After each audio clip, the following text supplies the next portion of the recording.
A presentation of Fox Sports. We are Black Hawks. We are Florida.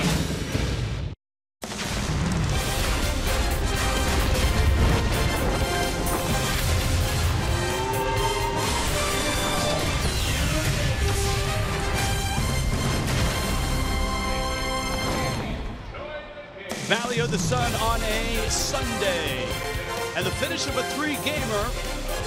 Postseason bound, not quite yet. Magic number for the Diamondbacks is 1. The Marlins last night delayed that with a stirring win. A game apiece in this series so far. Rich Waltz along with Todd Hollinsworth. And if you like offense and you like home runs, this is the place to be, and that's what we've seen the first two games of the series. Well, right. The home runs have been there. The Marlins' offense has been there. The Diamondbacks, the middle of their lineup, how about it? They've got some power. Listen, there is no evidence going into this one that that's going to stop. So if you love offense, sit down, grab a beverage, and enjoy this one. A quick slice of last night. Long balls, two guys who are hot. Obviously, Giancarlo Stanton tops the list. Well, he is starting to lock back in. We saw some progression throughout even this series as his at-bats are continue to get better. Hanging, breaking ball right there. Great extension through the zone. Long home run. Not the only guy that's hot in a Marlins uniform. Justin Bour is smoking. Yeah, we like to use the word progression with Justin Bour. He came back, he was on fire, hitting the ball all over the place. But how about this home run last night? Out of the zone, other way. When you talk about home run hitters, you also talk about the pitchers that they face. Patrick Corbin, the lefty, is going for the Diamondbacks today. They like him, and so do the Marlins. Marlins faced him in Miami, and look at the damage there. 6 runs in 5 innings and 3 home runs. Yeah, there was 3 home runs in that ball game. Great approaches from the Marlins hitter. Now listen, that slider right there, that's what Corbin's going to go to an awful lot today. But the great at-bat by Stanton, he went the other way, stayed inside that ball. Look at JB taking a fastball off the outside part, driving it out to left center field. Again, that's been going on in this series, and this is the best one of them all. Christian Yelich, upper deck. Good to see. And so they meet again here, the Marlins sluggers and Patrick Corbin. The Marlins try to take 2 of 3. Stanton continues his onslaught. And a question, who's the best since the All-Star break? The answer, they are both here. And Jessica Blaylock will discuss when we return to the deserts.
Sun, Marlins and Diamondbacks. Let's head down to the field. And Jessica Blaylock. Jess?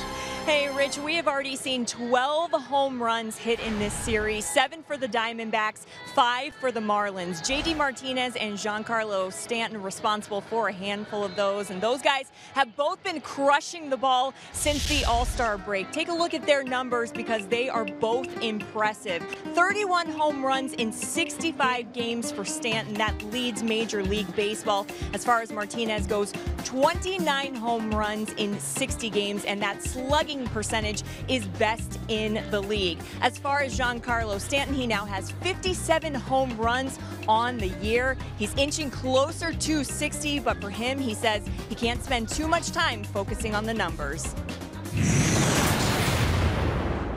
If I go up there trying to hit a homer, or if I took that pitch, I could have hit that one out, I'll be terrible up there. So it's tough, but I just got to keep trying to put a good barrel on the ball, and the rest will do itself.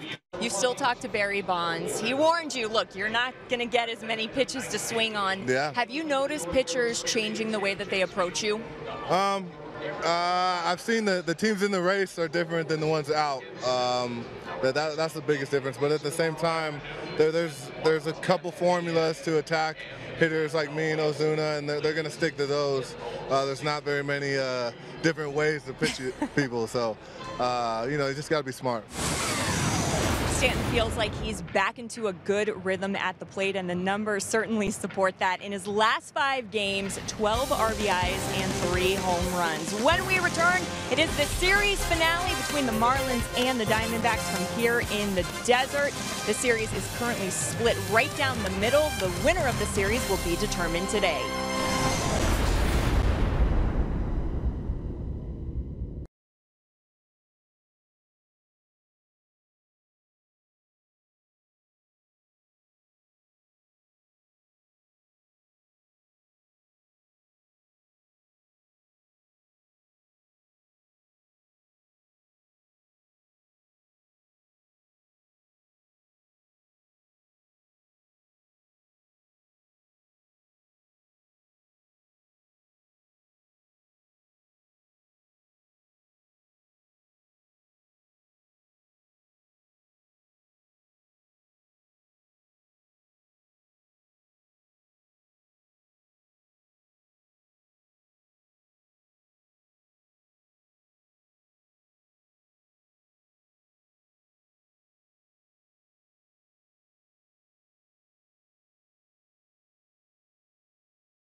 Florida is brought to you by the all-new Jeep Compass, by your local Toyota dealers. Let's go places. And by Southwest, transparency, low fares, nothing to hide. Very, very beautiful day here in the desert. Temperatures not too high. Marlins and Diamondbacks are indoors. The roof is closed. There was some thought it might open. It was open last night. Miami's line brought to you by Southwest. In the leadoff spot, D. Gordon, Giancarlo Stanton slotted second.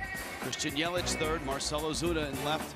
JT Realmuto, the catcher. Justin Bour, the first baseman. It seems like everybody on that list has had a really nice 2-day stay here so far. Ryan Anderson, Miguel Rojas has a couple doubles as well, and Dan Straley is in the 9 spot. Here's your Auto Nation scouting report of Patrick Corbin. Flip-flop. Well, he's had a mixed September. A couple of good starts against the Colorado Rockies. 2 earned runs versus San Diego. 12 earned runs. 5.91 ERA this month. All right, Sweet Home Arizona. He's pitched well in this ballpark, but has struggled on the road. 3.18 ERA in 16 starts. He's only allowed 7 homers. On the road, 19. Well, that's why you see Sweet Home Arizona. And the last one is the slippery slider. 244 swing and misses at that slider. Best in baseball. D. Gordon lines it in the gap, left center field. Over forward is Pollock. Gordon around first. He'll hold there. Really nice play by Pollock to hold him to a single. And Miami is off and running here in the first. Giancarlo Stanton and Christian Yelich to follow. All right, D. Gordon locked in all series long. Does it again. Gets a fastball at the knees away and drives it into left center field. Good approach. Nice job by Pollock getting that back in. And so here is Stanton now, 57 home runs, facing Corbin for the 2nd time this year. You saw the numbers in his career, a couple of homers, including that home run in June, early June. Gordon is picked and now in a rundown, and he is tagged out. Goldschmidt gets him, and Patrick Corbin, who has a terrific move, gets Gordon right from the jump. Now gives up the base hit, comes set, makes his best move right out of the gate. Watch D. Gordon. He's convinced he's on his way to home. He is not.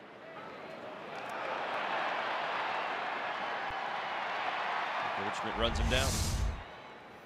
So that changes the dynamic. Stanton now awaiting the first pitch.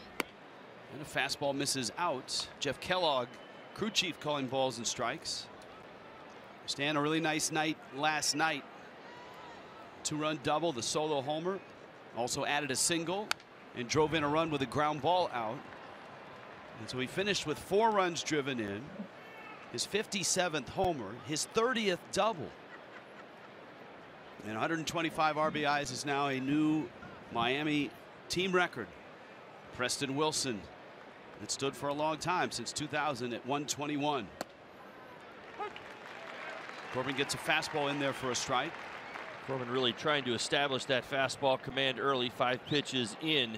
Biggest difference from when the Marlins saw him back in June till now is that slider usage right there. It is one of the best in the game. Hitters only hitting 195 against that slider. As I said, 244 swing and misses. That is the most in baseball. More than Chris Sale, more than Clayton Kershaw, more than Andrew Miller. So he's got a good one. Fastball misses away. And the count 3-2. See if he gets that slider. If Corbin stays with the fastball. Down low, 94 miles an hour. It was a fastball, and here comes Yelich. And here's the defense, which did not have a good night last night for Arizona. He certainly did not. 4 errors in the ballgame for the D-backs. Extra outs for the Marlins. Peralta, Pollock, JD Martinez back in right field. Lamb, Marte, Descalzo in at second base. Goldschmidt, as always, over at first. Vermon behind the plate for Corbin. Yelich climbs in. He's got 5 hits in the series and a couple of walks. Stanton not a big lead at first. And a breaking ball for a strike. So what's the difference between the slider now as opposed to when Miami saw him on June 2nd? Well, really, it's just a matter of sequencing and usage. He's using it an awful lot more. It's increased about 7% of the time. You think that, well, that's not very big. Well, it is. When you go from 32% to just over 40%, that's a significant growth. I mean, you see it there. He's a 2-pitch guy. Doesn't have a very good changeup. He'll use it occasionally, by definition below average. 2-seam fastball and that slider. He will use the 4-seamer as well, but that's his wipeout pitch. And just like all sports, if you've got a weapon and it's your best, you want to use it as much as you can. And he's really, that's the adjustment he's made. In the first half, he had a 4.71 ERA and 18 starts. In the second half, 3.42. You saw Mike Butcher, the pitching coach for the Diamondbacks. 0-2 misses out. You got Marcell Ozuna on deck. And Yelich, as you just saw, homered against Corbin on that June night. A 5-game hitting streak going against the Diamondbacks. Been seeing them well all season long. 417.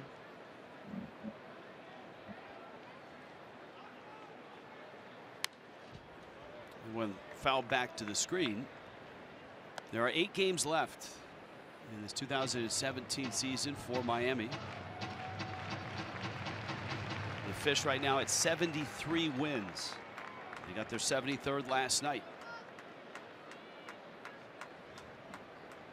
And of course, they expect quite a series starting tomorrow night up in Denver against the Colorado Rockies, who are holding on precariously to that last wild card spot in the National League. Yelich takes down low in the dirt. Now it's going to be an interesting dynamic in this game today. You've heard me ranting and raving already about Corbin's slider and how much he's using it and how effective it has been this year. One thing we've seen is the Marlins have been patient throughout the first 2 games of this series. Have not been chasing the slider in the dirt. They've had really good at bats. It's part of the problem with Greinke. He couldn't get the Marlins to chase. 8 walks last night for the Fish.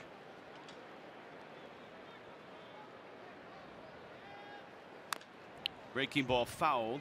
Last night we were watching Giancarlo and Goldschmidt have a really intense and fun conversation at first base. Jessica Blaylock last night on Marlins Live asked Stanton about it, and Giancarlo said they were teammates in the World Baseball Classic. They really got along, and they haven't had a chance to really catch up. And I would expect that Stanton, when he's played the Diamondbacks, usually doesn't arrive at first. He just goes right by first. I think both do a lot of that, don't they? Absolutely. Right. They don't stop at first very often. Well, right.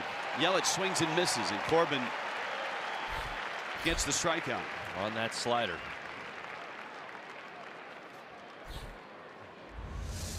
Keep your eyes on it today. You're going to see Corbin use it time and time again. You have to look for the adjustments that the Marlins can make against that slider. Try to get it up. Try to see it high in the zone. See Christian Yelich there trying to track it all the way back to the catcher's glove. Marcell Ozuna, his last 7 games, 13 hits and 3 homers. He's done damage in this series. Ozuna has a home run in his career against Corbin. 2 for 11. He had 2 home runs on Friday night, and both those home runs against Zach Greinke. 4-29 in this series, 3 for 7, 4 runs. Been on base an awful lot, taking his walks. Chops one down the line, foul. The offense in these 2 ball games has been overwhelming. I mean, Arizona won the first game 13-11, and the Marlins won 12-6 last night.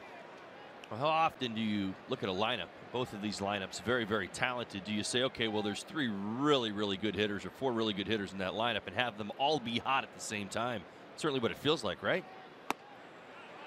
It's a good pitch. No, without question. I mean, you've got a lot of Marlins that are hot, and you run through the Diamondbacks lineup, and they're hot. JD Martinez, Paul Goldschmidt. But it's the stars that are hot. It's like the middle of these lineups have just been lethal throughout this series.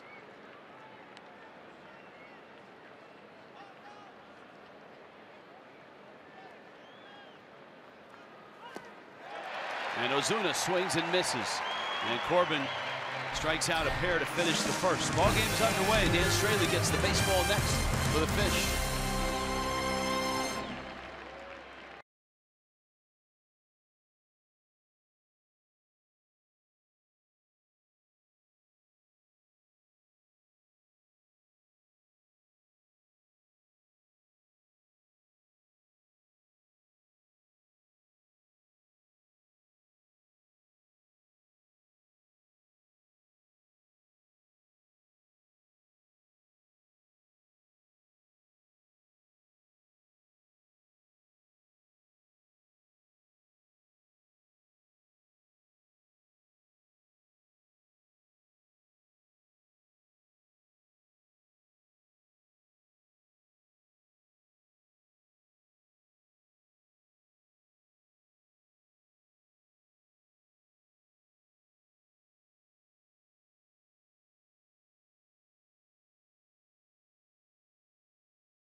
is not a harsh day of heat in Phoenix.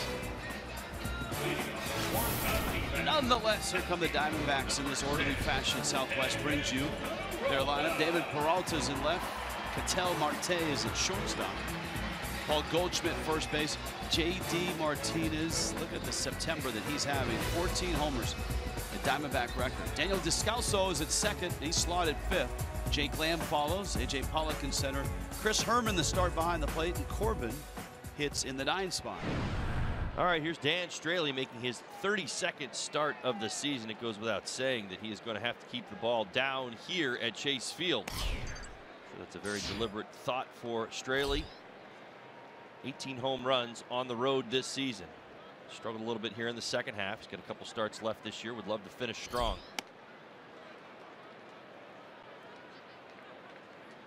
David Peralta with a swing and a miss. Peralta in the leadoff spot, not your prototypical leadoff guy. The on base right around 350. Drives it right center field and deep. Stanton in pursuit is there. And in that deep, deep alley, he makes the catch.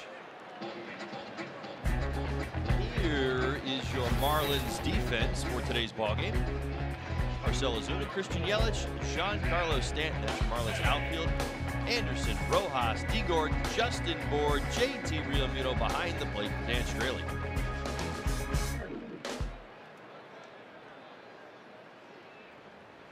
Marte now.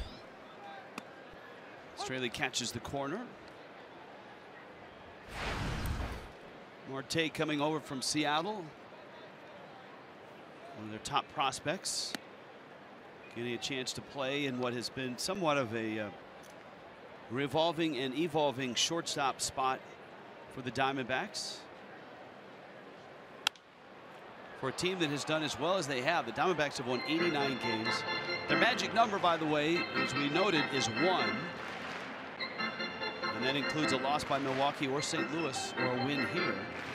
For all of that, for Torey Lovullo, his second base spot and his shortstop spot have kind of been a back and forth with multiple players. They really haven't had a real strong presence in either spot, but regardless, look at what they've done. They've pushed Colorado back, so everything lines up for this ball club if they clinch here and then another few games down the road nail down home field advantage for the wild card game. It's somewhat shocking that I would be saying this at this point of the series after watching all the runs that have been scored, but the Diamondbacks pitching staff, their bullpen, has really been the backbone of this team all season long. You talk to anybody with the D-backs, as good as J.D. Martinez has been, Paul Goldschmidt, offense, good athleticism, steal a few bases, wherever you want to go, they will rave about the pitching both here at Chase Field and on the road, and it's why they have 89 wins.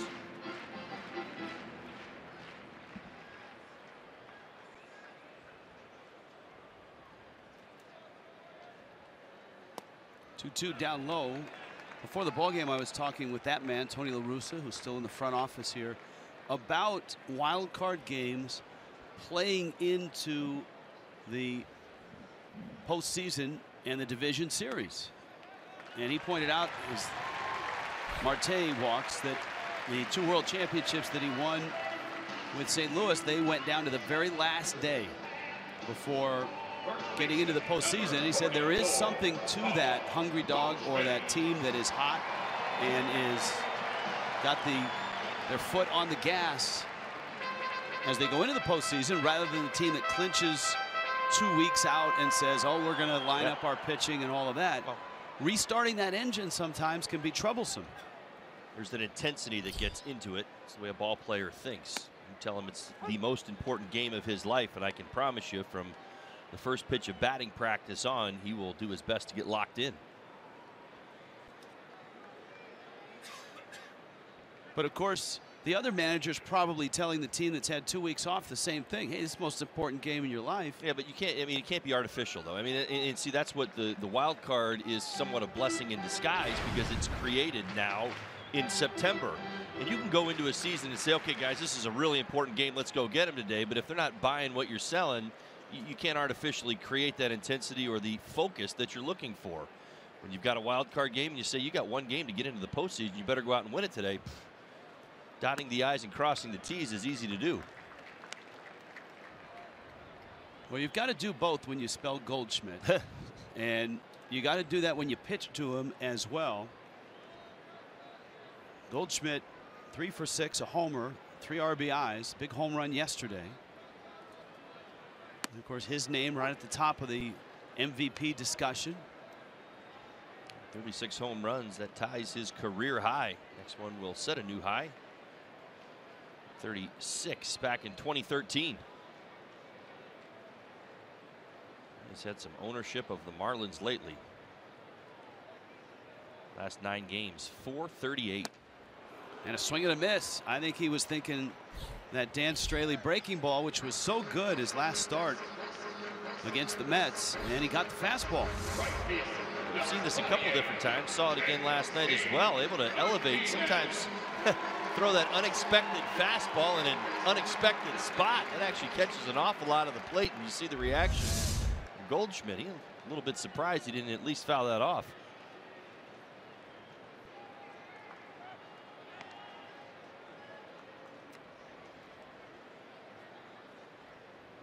Well, deep breath.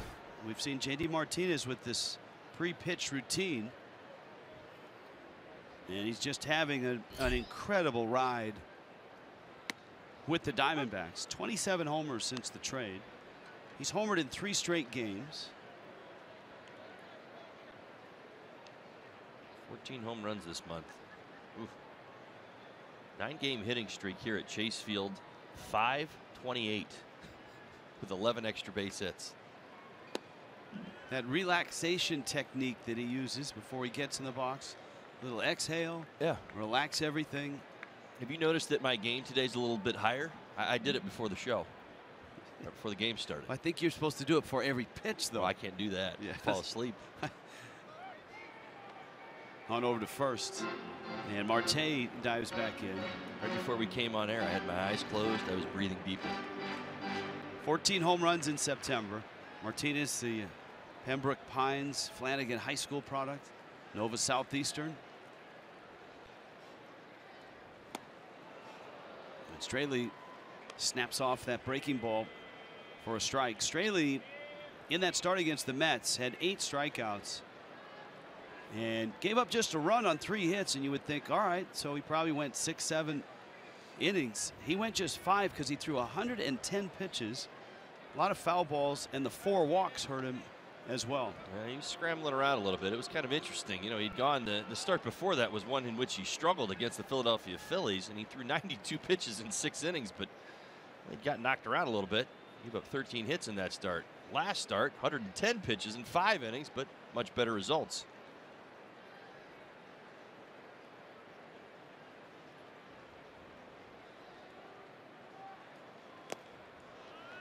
No chase. Nice pick there by Real Muto. Marte still at first. You got Descalso, left-handed bat on deck. Diamondbacks don't run a whole lot. There's a few guys. Goldschmidt and Pollock are their 2 best base stealers in the lineup.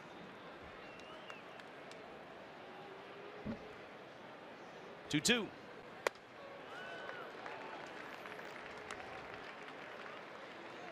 Well, now you get to 3-2. Martinez has seen everything that Straley has.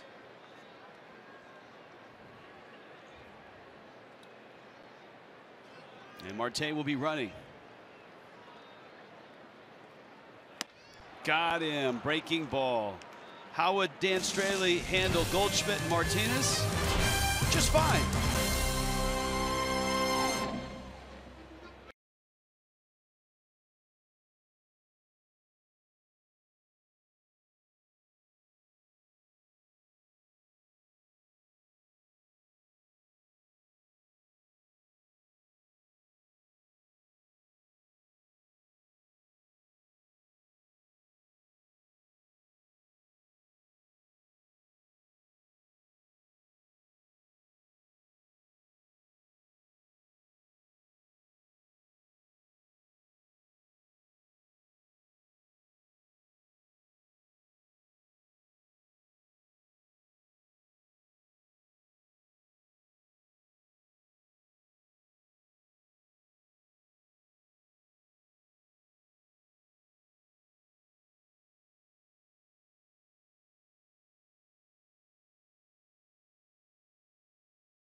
weekend with the Marlins burger and beer ticket offer. One juicy hamburger, one craft beer, one game ticket, just $30.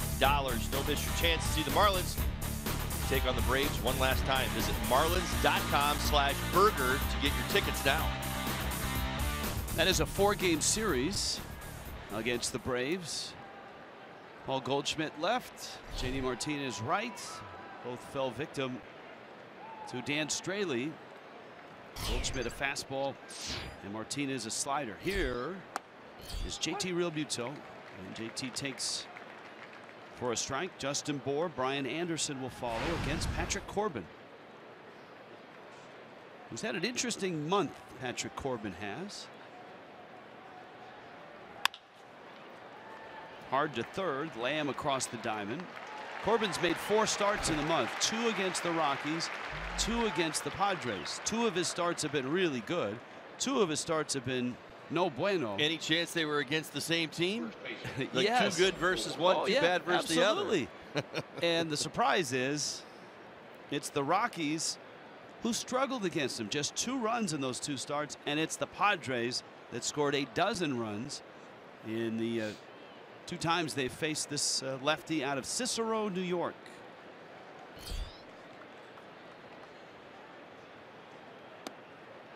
And here is Justin Bour. Bour, big night last night, big series as well. Drove in 4, a 2-run homer, 2 run-scoring singles. Fouls that breaking ball off. It's 1-1.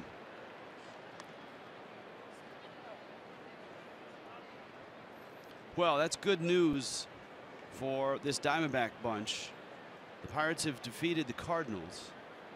The magic number is 1. All that needs to happen now is Milwaukee needs to go down, and they will have clinched. They could clinch before this game is even up, and Milwaukee is trailing 3-0 at home against the Cubs. That's top of the 8th right now.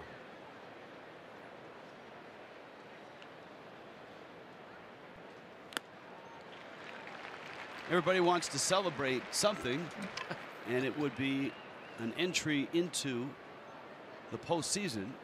We would clinch a wild card, and if the Rockies lose later today, they could clinch with a win, home field advantage. Bour dribbles that one up the middle.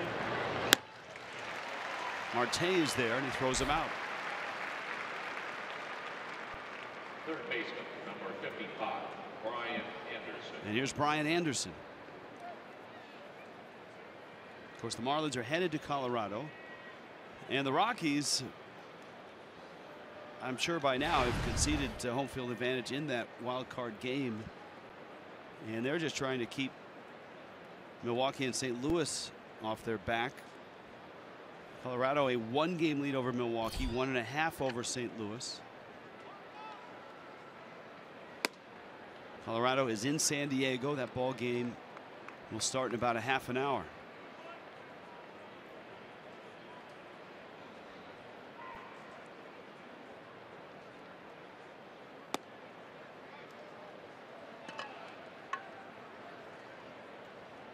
I think we're going to get some interesting weather circumstances over the next couple of days in Colorado, it sounds like. Some rain, some cold temperatures in store. If you watched any college football yesterday and saw either the Colorado or the Air Force game, oof, awful weather. I mean, torrential rain. Call it a deluge, I believe. Temperatures down in the 50s to 40s, and in Denver right now it's drizzling and it's 50 degrees. Tomorrow the high 54 with rain and a low of 42. That's a late strike call, and it was a bad one. Look how far out that is. That's not a strike. That's not even a borderline strike.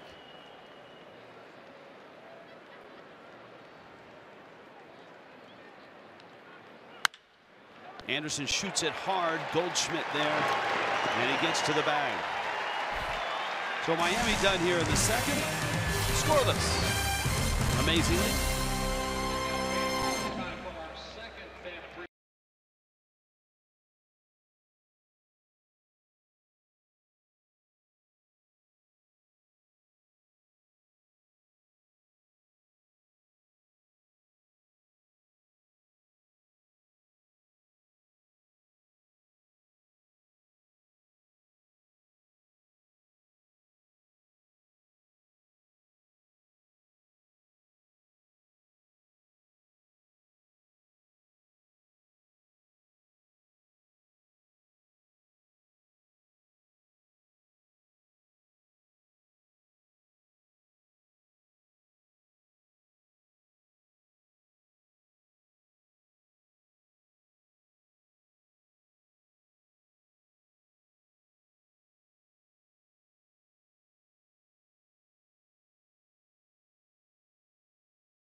Ball game, Marlins and Diamondbacks.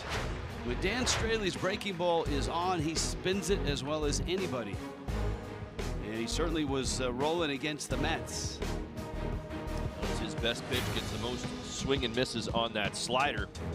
We've already seen in today's ball game the ability to add and subtract to it. Just keep your eye on that. Sometimes you'll see him throw it at 87 miles an hour, other times 84.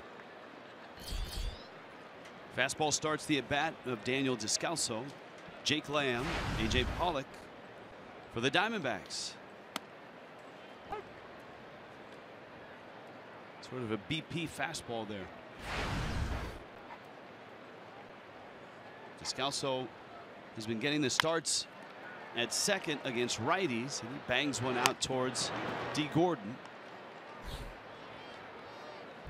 Straley gets a ground ball out. It brings up Jake Lamb. Third baseman, number 22, Jake Lamb. So at some point in the next half an hour, there could be a rumbling first, and then a bit of a outburst, and then possibly a long ovation just in the middle of play. And that would be the Rockies clinching. And it looks like the Cubs have added 2 runs. It would be the Rockies, or excuse me, the Diamondbacks clinching a spot in that wild card game. You'll probably get more of a reaction from the fans who are up to speed with everything that's going on. I think for the Diamondbacks, and my understanding, and everybody that I talked to this morning before the game, they really want to win in. That's, and speaking from experience, it does feel like you get some element of closure when you win the ball game that day, and then you get yourself in. You don't want to feel like somebody's doing you a favor.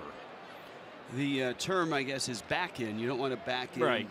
But that's not what the Diamondbacks do. But you know my point. Like, if they win today, I think you'll see it open up for sure. With that beeping noise going as you back up. That's right. It would be interesting, though, if a team were to clinch in the middle of the game, if they just rushed out on the field and jumped around and celebrated right there. Kind of like the Phillies did when they walked off the Marlins that one time, but not really. Right. Well, I'm talking like third inning. Oh, I see. Right. Fourth inning. Right. That would be weird. Yeah, it would be. 2-2. Chopper third. Anderson's there. Across the diamond in time. I'll tell you what, with these lineups, as offensive and Number 11. as much thunder as there is up and down this lineup, there's a pretty good degree of uncertainty right now with Corbin and Straley. Seeing some late swings, even on the sliders and the breaking pitches. Jeep Compass game break is coming up in the 7th. Preston Wilson, Craig Minervini live in our Fox Sports studios. A.J. Pollock. And Straley, good downward tilt there.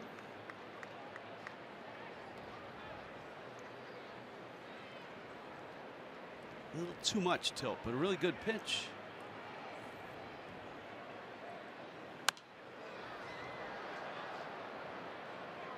Last night, a great crowd here. 40,000. And as we noted, this is a cavernous building, close to 50,000 capacity. The Diamondbacks at times have stated they would love to be able to remodel this, lower the seating capacity, especially in that upper level area. Straley gets a strike, but it's owned and run by the county, and so they hold a lot of events in here when it's not baseball season, monster trucks and concerts and what have you, and they want that large seating, so there's somewhat of a stalemate in the Diamondbacks wanting to improve their home and the county wanting to just keep it the way it is. 1-2. Roller up the line, and it's a foul ball. Brian Anderson gambling a bit because that ball wasn't rolling slowly, and he decided to let it go at the last minute, and it just turned left. Look at that. It's the right call. Good read. He knows he's in foul territory, and he read the spin of the baseball. Nice job right there. It's 50-50 proposition. You're throwing Pollock out at first base. He's a speed guy. Got a pretty good jump out of the box. A nice play by the young man over there. or non-play.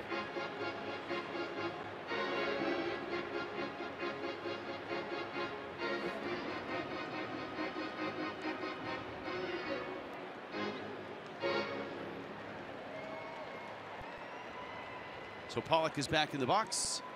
Count is 1-2.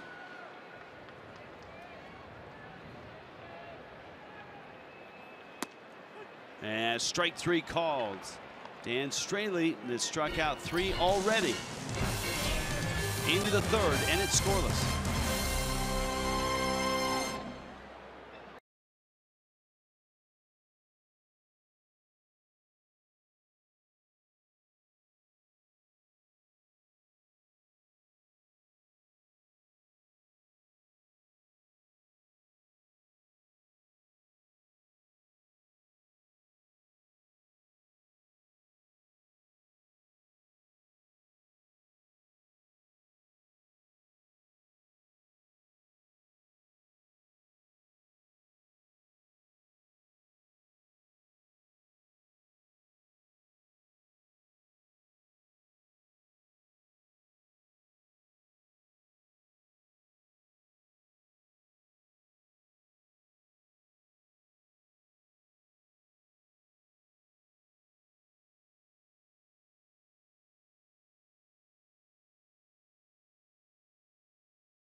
Home games, the Diamondbacks partner with the Arizona Humane Society to hold an adopt-a-thon. Now this is my new best friend Scooby. Scooby has already been adopted, so that's the good news, but these 2 sweet babies over here are still up for adoption. So guys, there's a 100% chance that we're gonna have some new canine friends coming to Colorado with us. Very nice. Very nice. Scooby, no doubt looking for a snack.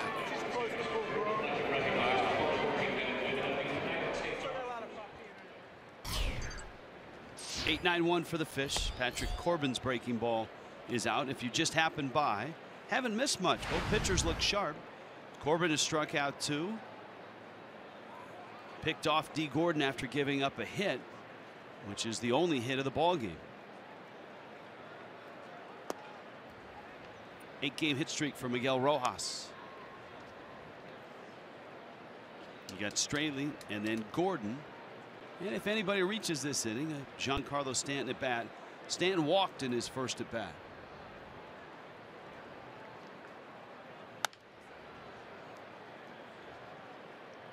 See where the Washington Nationals got some good news. They've clinched home field advantage in the division series.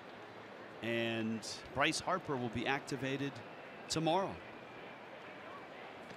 He'll be in the lineup in Philadelphia tomorrow night. Got to get him at least 3 or 4 games here at the end of the season. Get his timing back. Softly hit to center, and it's caught by A.J. Pollock. You could hear it off the bat, and Pollock runs it down. Join us at Marlins Park on Saturday when the first 7,500 fans 21 and over will receive a Marlins floral cap courtesy of Corona Light. Just after the game, FLR closing weekend fireworks presented by T-Mobile. Get your tickets today at marlins.com/tickets. Fireworks. I heard fireworks in there. Straley, 3 for 53.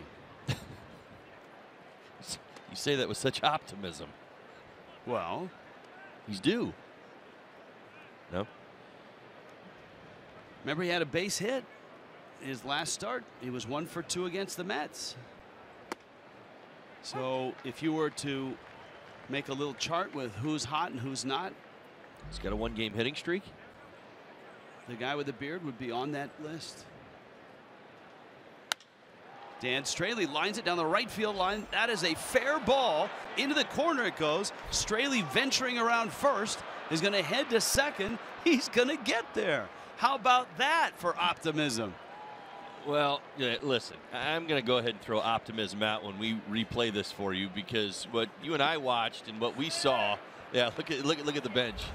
Watch Dan Straley. Listen, now great swing, but you got to run. Come on, Dan, get going. There you go. I think he was a little bit surprised. Oh, yeah, that's going to stay fair. Well, look, when you've been in the big leagues for a while, and he's been in the big leagues for a while, and you don't have an extra base hit. Wait a minute. He does now. Now he does. Now he knows to run. Gordon flips that out towards left, and Peralta's there to make the catch. So a Dan Straley double, but 2 outs, and here comes Stanton. Right field, Giancarlo Stanton.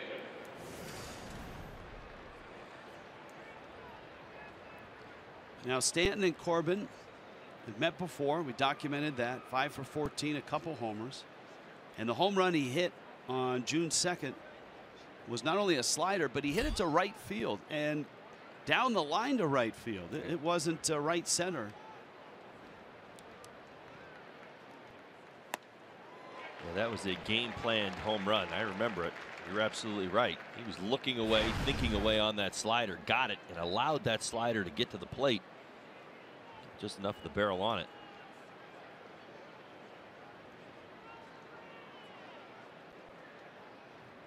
Stanton last night told Jessica Blaylock the challenge of just thinking base hits like that into left center field, and that's a bullet.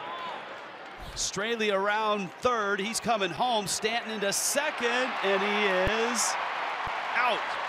Straley scores before the out is recorded, and that gives Miami a 1-0 lead. And that was close.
Angry out in right field. Now Dan Straley didn't run on his double, but thank goodness for the Marlins, he was running hard on this. I'll tell you what, maybe this was a blessing in disguise, because Giancarlo Stanton's going to hit a rocket into center field. So look at Dan Straley, like after the dugout called him out for not running hard, he is on his horse. And here's the thing, you can't let up, because there's going to be a play at second base. And you see right there, he scores in plenty of time as Giancarlo runs into that out at second. It's RBI number 126 for Stanton, and I think he's upset that he got thrown out at second and almost cost the team a run. Well, and I mean this when I say that, by Dan not running when he hit that double down the line, it got his mind back in the game on the base pass. So he gets out to second base, gets his first career extra base hit, and he's out there and he's like, okay, I've got the whole dugout barking at me because I didn't run out of the box. I'm going to run now. That's right. So as soon as Stanton hits it, it's off to the races. Well, you could probably ask Dan Straley right now, hey, Dan, what's it like to come back and pitch in a half inning after you've doubled and had to score from second? And he'd probably look at you and say, I don't know. I've never had to do it. So we're gonna learn together and see how it goes. Off the bucket list.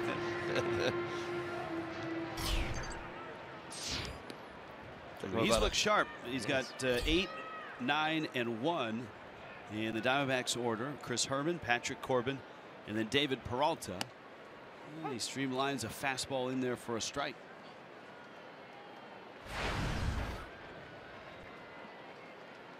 Herman 9 homers despite a low batting average and a low on base percentage.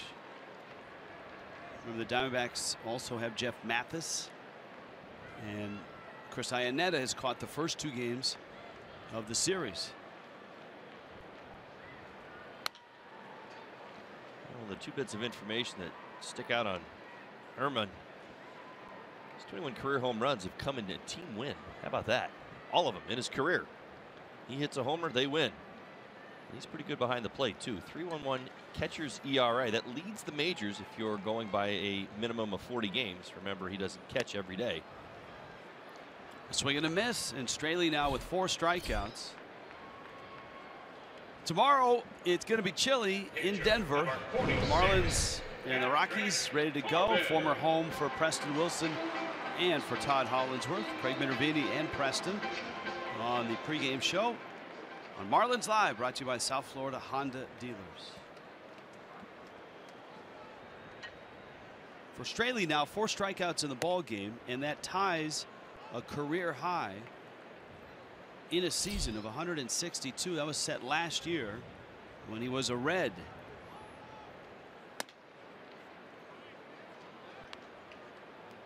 If you do the math, Straley is due to get 1 more start.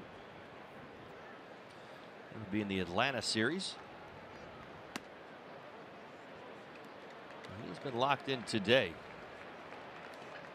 Clearly tell he has been preparing, well, obviously watching a lot of offense. His slider has been good. His fastball command is maybe the best we've seen here in the second half. Go back to that strikeout of Pollock. It had been a while since I'd seen Dan hit a JT Realmuto target like spot on. Didn't even move an inch. That strikeout. By the way, Aaron Judge has homered a couple times. He's now at 47. No, he's 48. So he hit 47. He hit 48. He's 1 shy of Mark McGwire's rookie record. Corbin lifts it foul and out of play. It really seems like the Judge has got his groove back. Just the right time for the Yankees. Here's your home run leaders.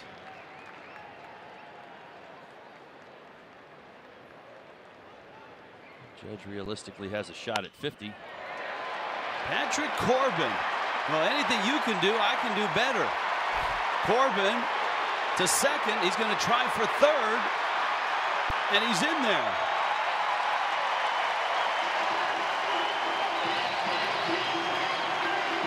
A triple by the Diamondback starter.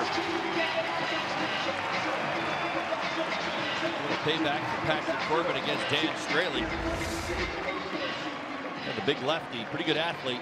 It's an elevated fastball, pulls his hands in and rips it to the right field corner. You see where Giancarlo Stanton is. He has got a long way to go just to get to that baseball as it settles down into the corner. Corbin reads it off the bat. Watch, he's got some jets too.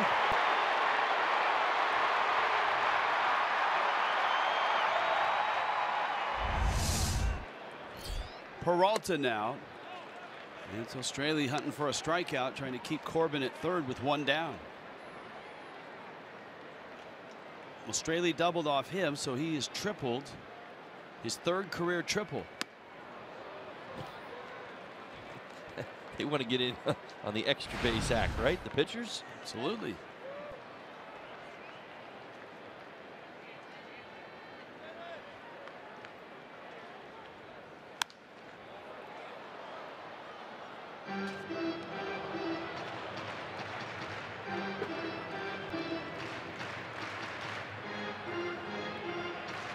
Corbin still breathing hard. Straley has 2 strikes now. Peralta, a fly ball out to Stanton in right. And it was deep.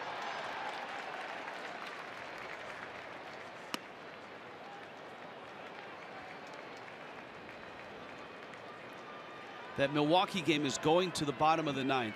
The Cubs have a 5-0 lead. And if the Cubs get 3 outs,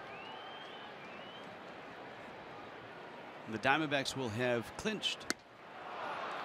There's the strikeout that Straley was looking for. There's the changeup with that great late action. Watch it as it comes in across the strike zone above the knees and ends up just above the dirt. His secondary pitches are on point today. Dan Straley locked in. Ketel Marte now to the 5 strikeouts. Straley gets that outside corner. Marte walked back in the 1st.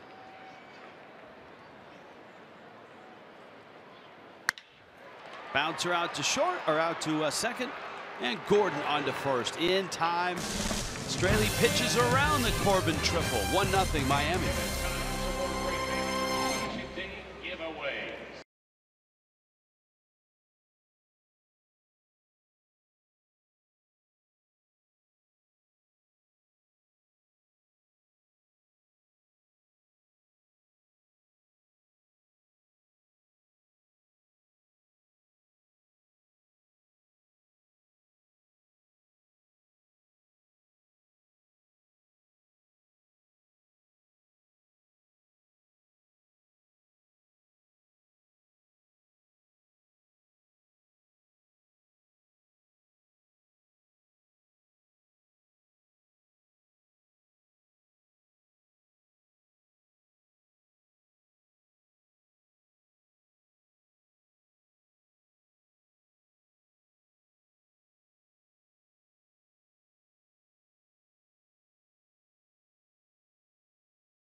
Miami on top. Dan Straley has had his hand in everything from the plate to the mound.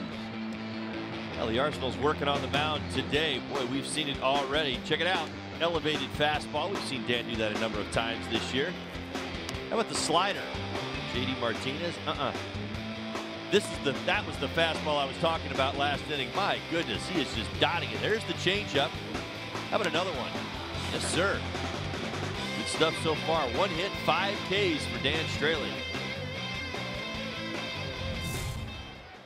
Christian Yelich arrives here for his scheduled at bat in the 4th. Marcell Ozuna, JT Realmuto, anybody reaches. Justin Bour. Inning ended with Giancarlo Stanton thrown out at second, trying to stretch an RBI single into a double. And that's the only run of the ball game in a series that has been overwhelmed by offense. Well, what do? You bring in a couple of guys in the last game of the series. on a day game, and you feature a lot of breaking balls. Notice there hasn't been too many elevated pitches. That's a word I've absolutely overused in the first 2 games of this series, but that's where you've seen a lot of these mistakes.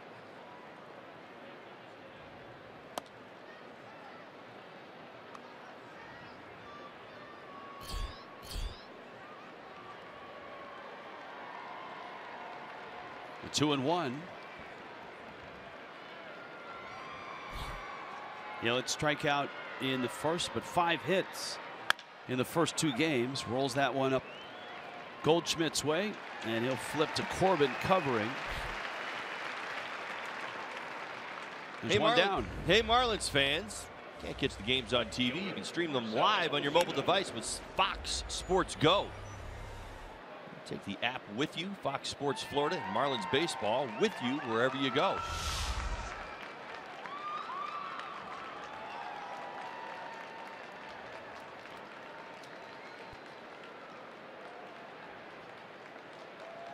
Marcell Ozuna, and the Cubs have defeated Milwaukee.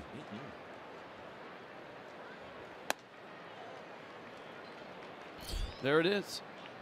It's not been updated in the building yet, but we've received an advance report that the game is over. The news has trouble going from time zone to time zone. It's like a ripple effect. Right. It'll be here in a sec. So if you hear in the next few moments a bit of an outburst,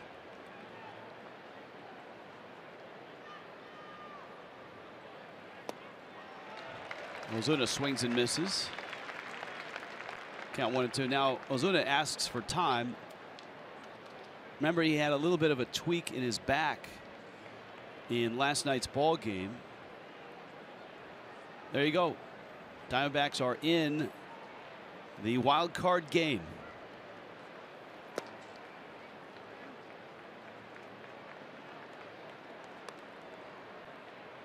There it is. And there was much rejoicing. Look at the fan reaction in Arizona.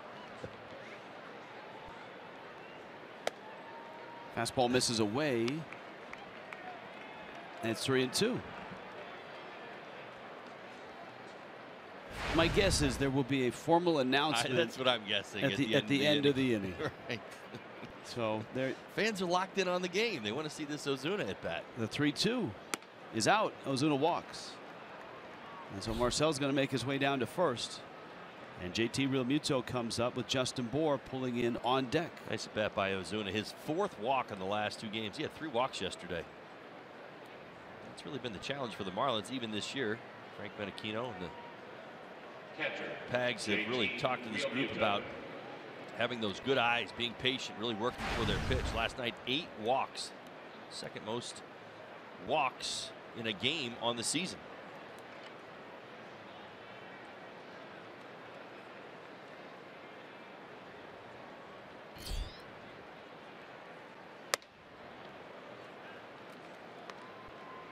Realmuto takes in.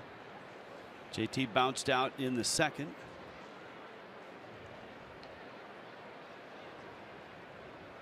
Been a lot of time behind the plate for Realmuto in this series. Long one on Friday last night.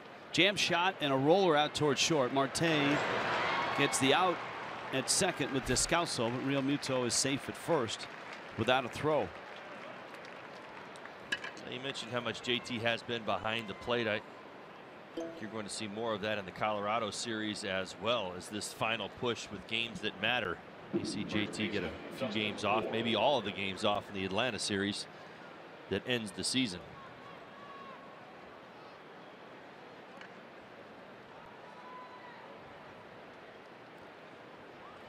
Now Justin Bour bounced out in the 2nd.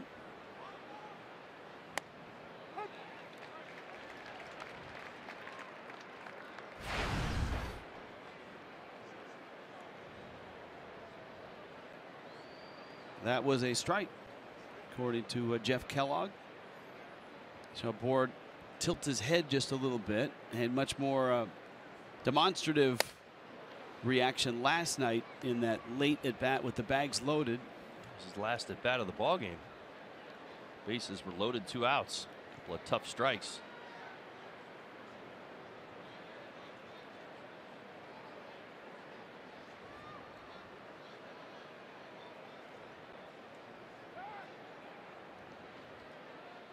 Realmuto was merely a step and a half off the bag.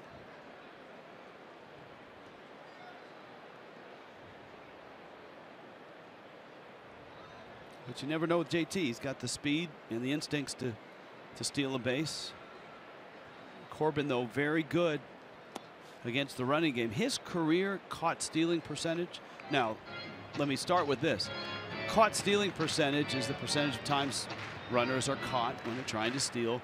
And for catchers and pitchers, the league average in his career's span is 27%. So that's it. That's the average, 27%. He's at 50%. Yeah, if you're a base runner at first base, you see that fastball ties up JB at the top of the zone. You're not thinking about a good primary lead. You're not trying to draw the attention of Corbin. What you're really concentrating on for JT Realmuto is getting a good secondary lead. You shorten up on your primary lead because you don't want to get picked off, and you certainly don't want to be fooled by his move. He's deceptive. So you see JT now. Watch the secondary. Yeah, a little slide off there. He's going to try and get a little bit more after he knows that ball's on its way to home plate. All right, running on 3-2 with 2 outs now. He's going to be unencumbered by Goldschmidt, who's going to play behind him. That's what you do. Just keep your eye on that guy. So Realmuto a head start. Bohr ready for a 3-2. And that pitch is in.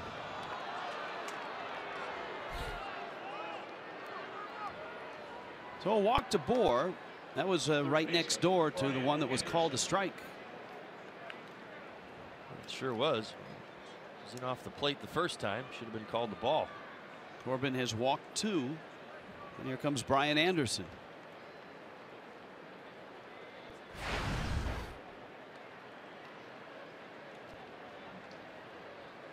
Anderson, real nice first at bat. Hit a hard ground ball. Paul Goldschmidt over at first base. Real good approach.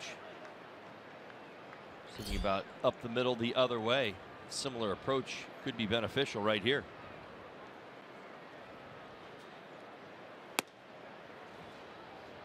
Corbin missing out with his fastball.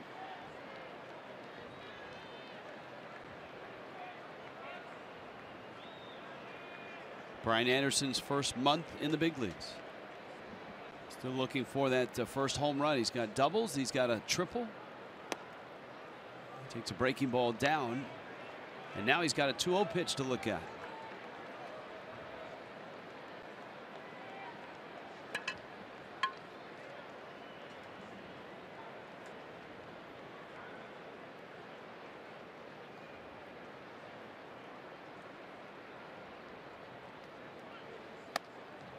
That pitch is up, and the count is 3-0. And the ball strike ratio this inning has really deteriorated.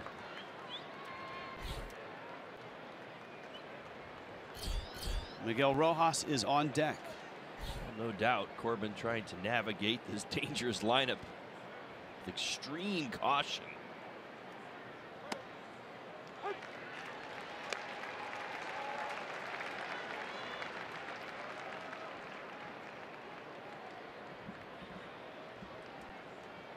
Count 3-1.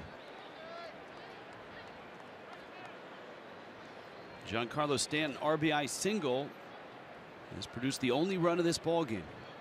3-1.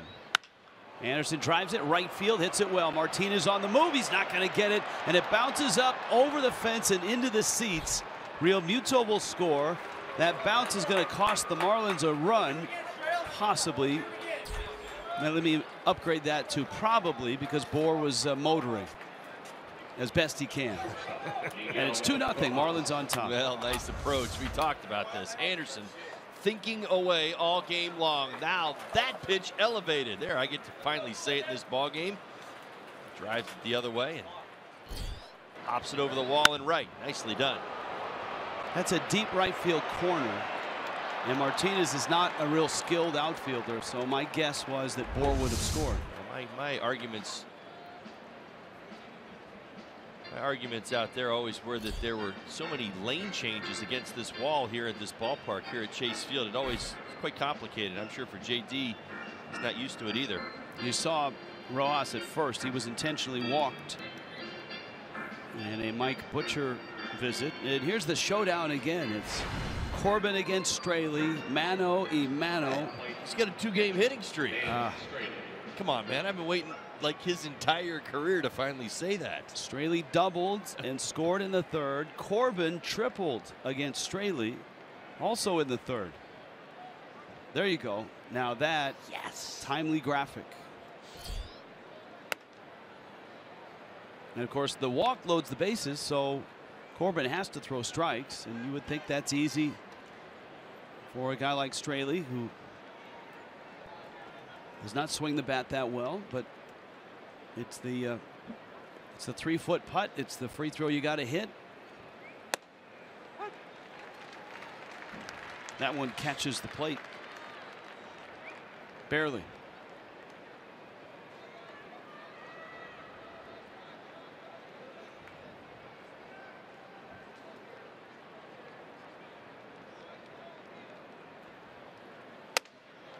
That pitch is in.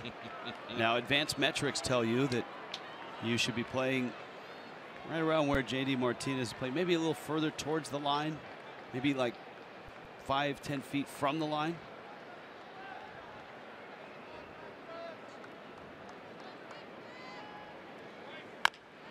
There's a little chopper. Corbin has it. And he's going to rush it on over to first in time to get the out. But Miami picks up another run on a Brian Anderson double. Ladies and gentlemen, please turn your attention to DBTV. Fans with losses by the St. Louis Cardinals and the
Jeep Compass by Hankook Tires. Chase down your passion, never halfway.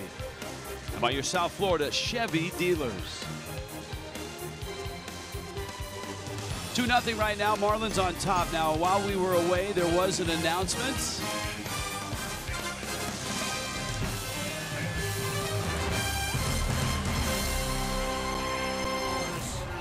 The D-backs have clinched a spot in the 2017 postseason and will play in the wild card game on Wednesday, October 4th.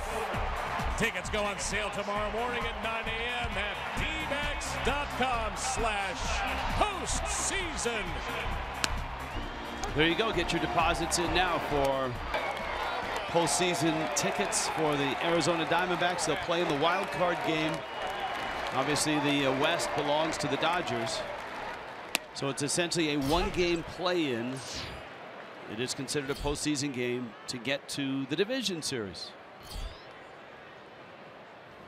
Dan Straley not bothered by any of this. He's out in front of Paul Goldschmidt, 0-2. J.D. Martinez, Daniel Descalso for the Diamondbacks. And Straley has been sharp. 5 strikeouts, a walk, and the Corbin triple is the only hit for Arizona. Goldschmidt again chasing a fastball. Well, you wonder in part, you watch a hitter at times feel good. Think back to yesterday's ball game. Goldschmidt got a 2-strike fastball at the top of the zone off Peters that he hit for a 3-run home run. And since then has now struck out three times on elevated fastballs above that spot.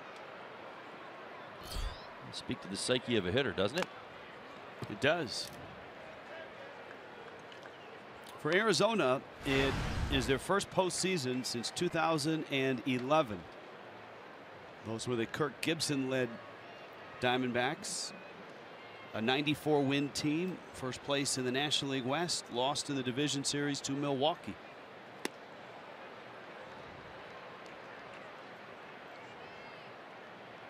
And so that means it's the 5th time the Diamondbacks have been in the postseason.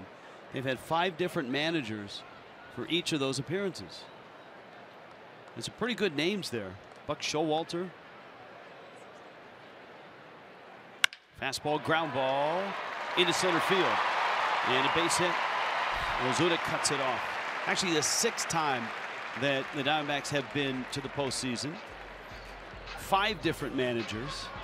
Buck Showalter in '99, Bob Brenly in '01 and '02, Bob Melvin in '07, Kirk Gibson. There's a look at BB, Bob Brenly. Of course, they won the World Championship in '01. Got back to the postseason in '02. Gibson took them there in '11, and now Torey Lovullo. Yeah, those were the colors back then. The Diamondbacks have changed their look, their feel, and their colors.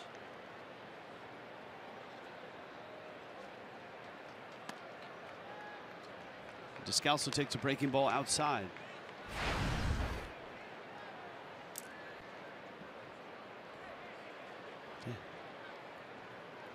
Daniel Descalso's been in the postseason a lot with the St. Louis Cardinals.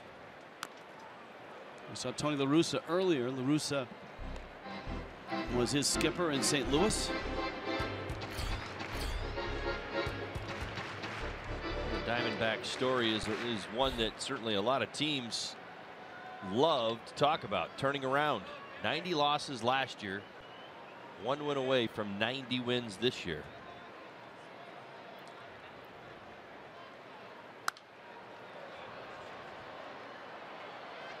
All the turmoil that they were in and conversation that was going on after the Greinke signing and the Miller trade and direction of this franchise. 365 days later, it is healthy. Diamondbacks fans will tell you they're pretty happy about it. 37 postseason games for Descalso. Pulls it down the line. As you peruse the roster for the Diamondbacks, is there another player that has as much postseason experience as this guy? I don't see him in the Zach Greinke starting lineup. Greinke, best I can come up with. That's a good call. Certainly, as far as the players go, I would go with Daniel.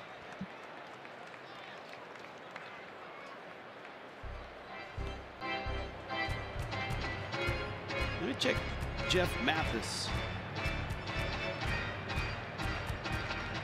Nope. Mathis with Anaheim appeared in 3 different postseasons.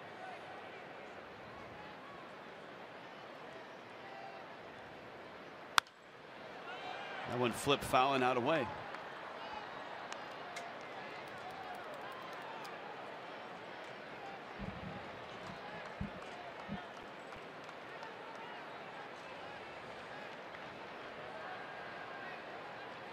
Greinke has been in 4 postseasons.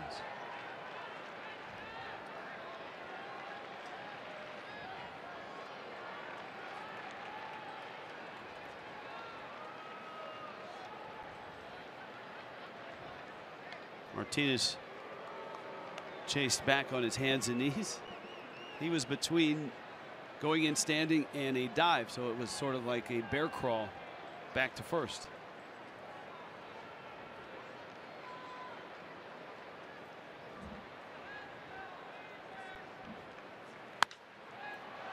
Popped up.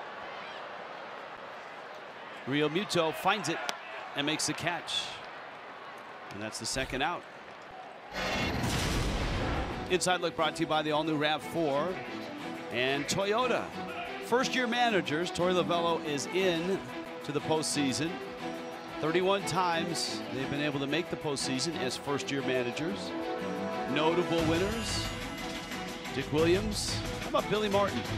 Sparky Anderson, Ron Gardenhire, and winning the World Series. Remember, for Brenly, that was his very first year as the skipper. Ron Gardenhire to the left of Torey Lovullo on that list as well, making the postseason in his first year as a manager.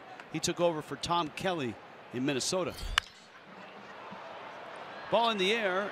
Anderson giving chase. It's into the seats.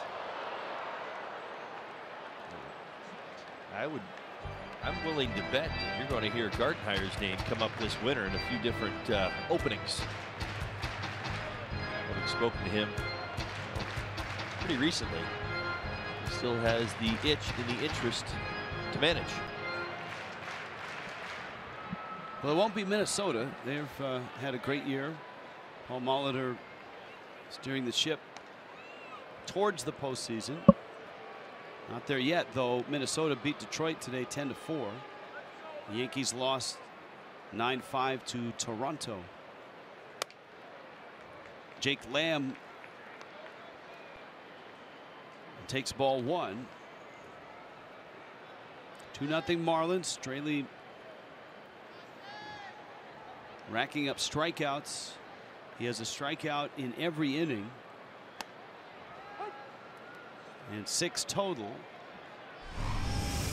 Tomorrow, mile high and possibly wet and really cold. Charlie Blackmon and the Rockies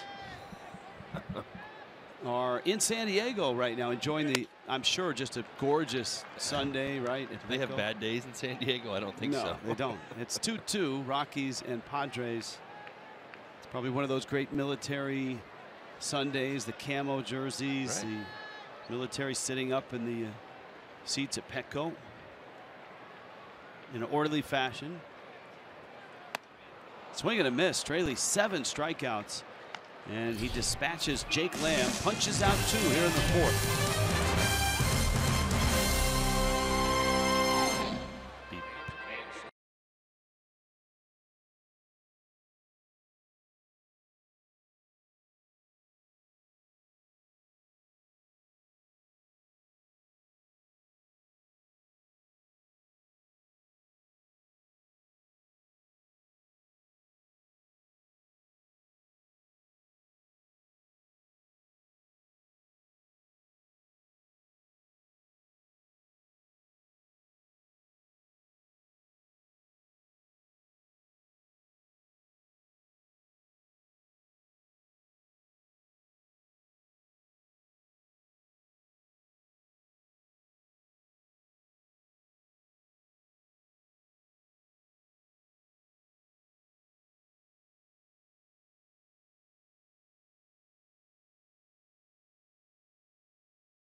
of the Miami Marlins.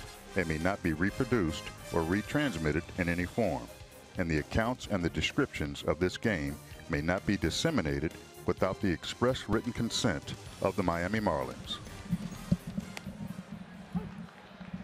D. Gordon in the box. He takes a strike. Don Mattingly in the fish. A 2-0 lead. 5th inning in Arizona. Top of the order. You got a Giancarlo Stanton at bat here too. Gordon takes a pitch down near the dirt and pulls it foul. The count's 0-2. Diaz single in the first. Fly ball out in the third. Stanton has walked, has an RBI single. You've got a double by Brian Anderson and by Dan Straley. Anderson's knocked in the second run.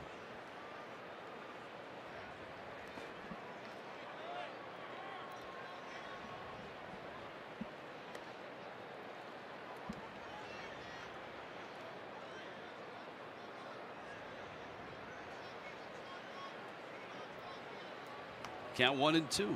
Diamondbacks, if you're just joining us, have clinched. Both Milwaukee and St. Louis lost. And a fastball strikes out D. Gordon, and we check in with Jessica Blaylock. Jess? Hey, Rich. Last night, Giancarlo Stanton set a new Marlins record for most RBIs in a season, breaking the previous mark that Preston Wilson set back in 2000. P-Dub wanted G to know no hard feelings, so he sent out this tweet. Congratulations on breaking my record. You earned it.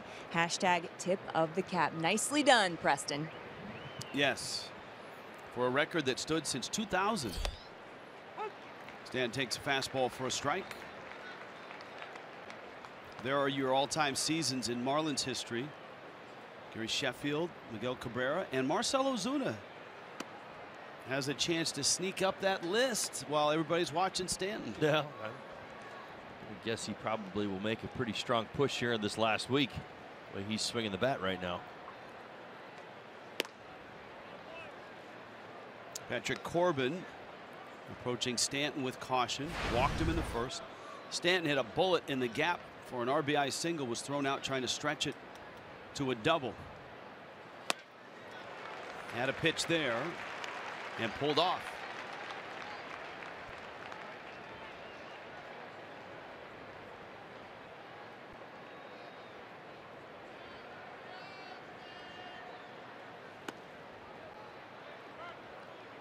Buries the slider.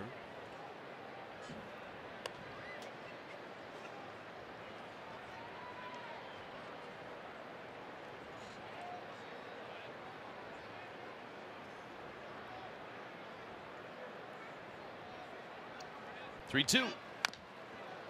Fouled it back. Now we've noted this in the last month or so, and Stanton addressed it last night with Jessica, that teams that are contending and in it, and obviously Arizona, one of those teams, approach him differently than teams that are out of a postseason race. 3-2.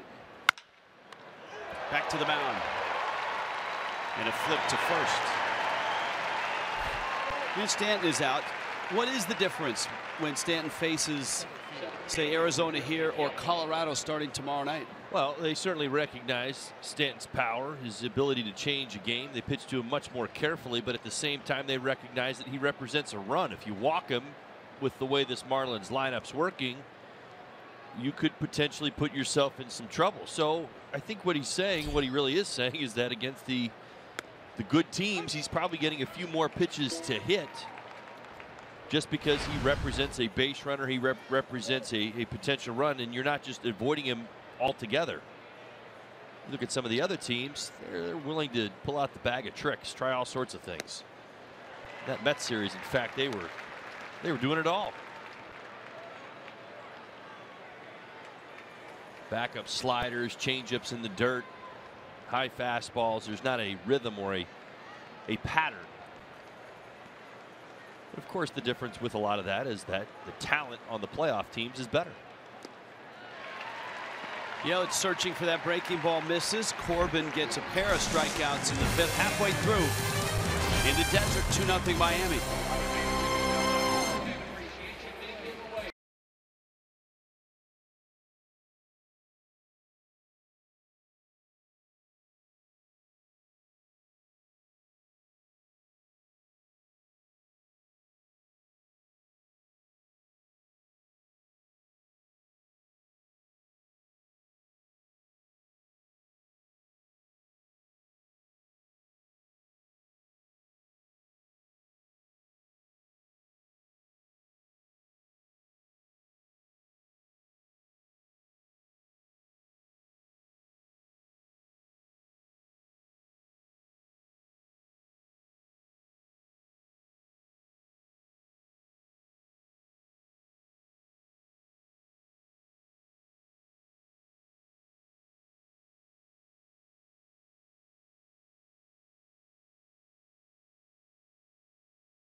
Round of 5 here. Diamondbacks and Marlins. Blue skies above in Arizona today. And not that hot. Supposed to heat up later in the week. Geico brings you this date Major League history. Trevor Hoffman earned his 479th save to pass Lee Smith for the Major League Baseball career record. He finished at 601. To right, Stanton is there, and he reaches up and makes the catch, and A.J. Pollock lines out, and that opens the Diamondbacks half of the 5th. Well, a pitcher's duel in the desert. Didn't see this coming, did you? Well, no, not after the barrage of Friday and the onslaught of Saturday. You expected some other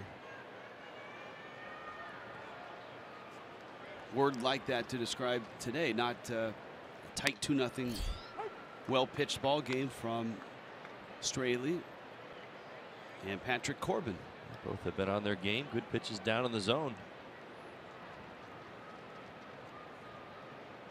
At this point, maybe Dan Straley's best start this second half, all things considered.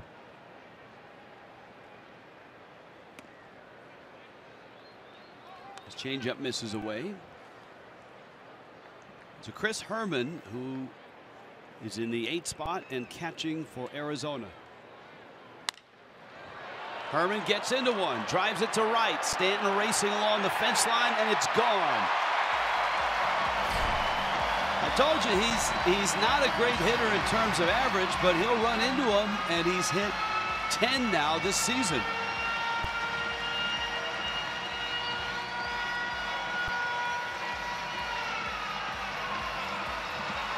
Herman's going to clip a changeup out in front of it just a bit, but drops the barrel on it. Gets good elevation, good extension through it. Check it out. He's going to lose that top hand as he searches for that extension. Ball down and back out. Patrick Corbin, a one-hopper D. Gordon's way. And there are 2 outs. Well, you had to know you were going to get a home run here. I mean, Marlins haven't hit any yet. Every game has featured multiple homers. Yeah, but just not that guy. Herman, I told you, his first time up. 22 big league home runs have all come in his team wins. All right, so he's 22-0. So that needs to stop then. I mean, right. The Marlins, so you're still again we're playing the law of averages here. I like it.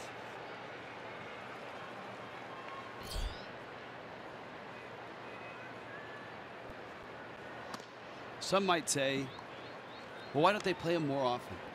Well, because some maybe would say that. He's actually a very good defensive catcher. But they've had a blessing here this year. They've got 3 very capable catchers. And Ioneta's been really hot. Well, he only drove in 8 in game 1. A blip on the radar. Peralta, not a swing. And it counts 3-0.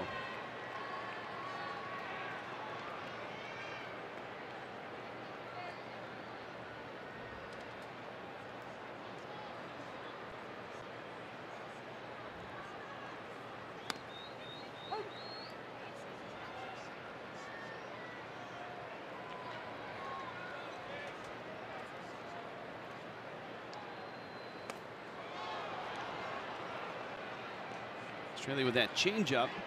It's been an effective pitch against the lefty bats in Arizona's lineup. And count 3-2. Yeah, one thing you've noticed from Dan Straley here in the second half is typically he'll have one of his secondary pitches kind of going in a game. Very rarely have we seen him kind of using both. It's been the case today. You've seen the good slider as well as the good late action on that changeup right there. And so a walk. It's the second walk issued by Dan Straley. See your Marlins battle the Braves on Saturday and purchase an all-you-can-eat seat starting at $30. You can get a game ticket, enjoy unlimited Nathan's hot dogs, popcorn, peanuts, nachos, and Pepsi soft drinks, also Aquafina water. Buy your tickets today at marlins.com/AYCE.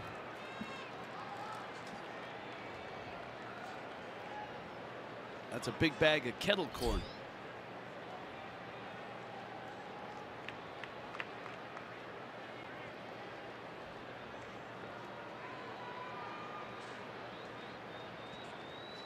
Marte has walked and bounced out.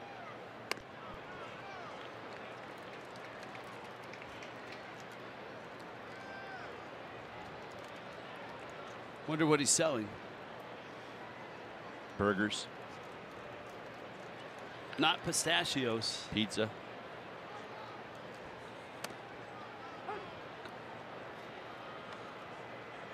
Bacon. He has the smallest little pouch for a vendor. It's kind of tiny, but you know it's full of hot dogs, right? Let's see. There he goes. Bring it out, bring it out, bring it out.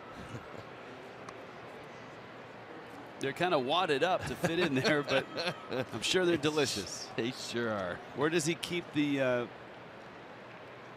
mustard and the, well, on his hat, of course. Thank you. Roller to first. And Bohr steps on the bag. Inning over, but Chris Herman homers.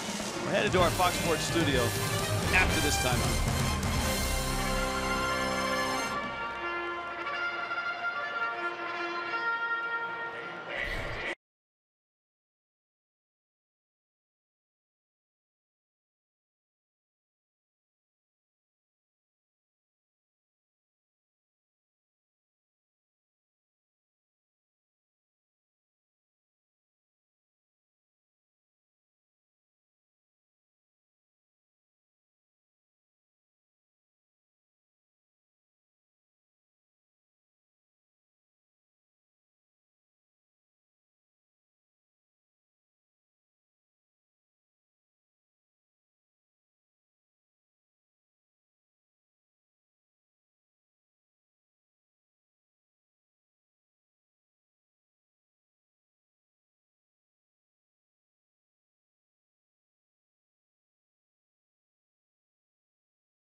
Losses there by St. Louis and Milwaukee. That first wild card belongs to Patrick Corbin and the Diamondbacks.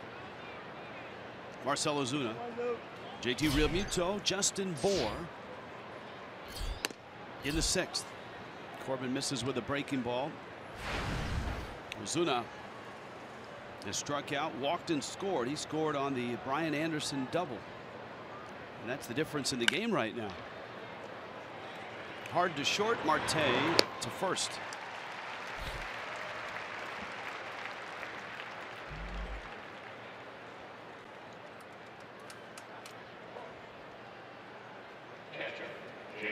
Dan Straley, you saw that comparison. Straley, a terrific afternoon so far, and both pitchers have extra base hits, believe it or not. You don't see that often, and obviously the odds are a lot tougher to do when you've got both guys throwing well like they are. Yeah, you wondered if either one would get back out on the mound and struggle. Corbin hit a triple. He looked a little gassed as he was making his way into third base. Stumbled just a little bit, but he's pretty much stayed in stride. And of course, the adventure that Straley had on the bases started when he hit a line drive down the right field line, didn't run. I'm sure he had never hit a ball like that. Trying to figure out whether it was fair or foul. It was fair. He started late, did get to second, and then on Stanton's liner in the gap to left center, Straley was running full tilt from the very crack of the bat, and it paid off because Stanton was thrown out at second trying to get the double, but Straley had just crossed the plate. Marte again.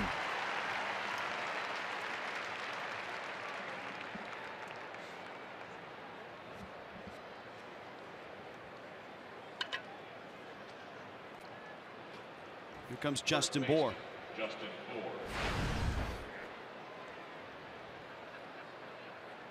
Let's refresh everybody's minds on what kind of season Justin Bour has had. I was telling you before the game today, remember that slow April he had?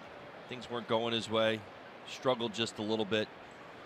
Hit 184 in the first 22 games.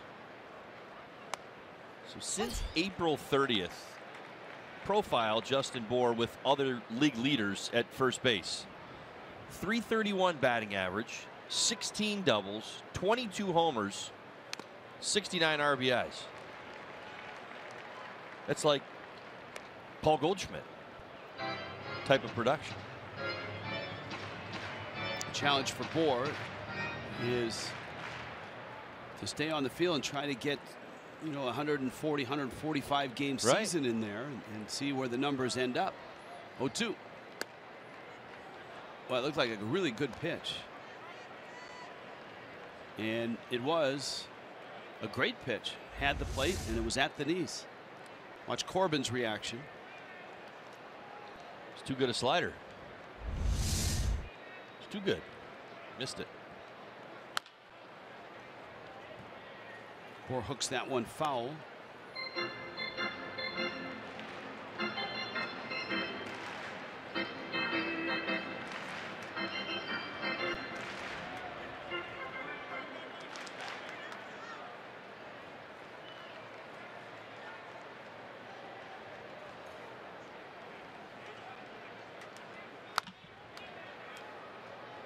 Same spot.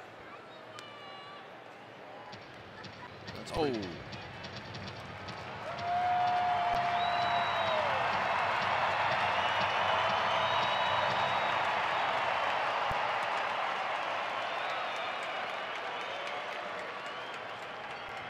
'95th pitch for Corbin. And he misses in.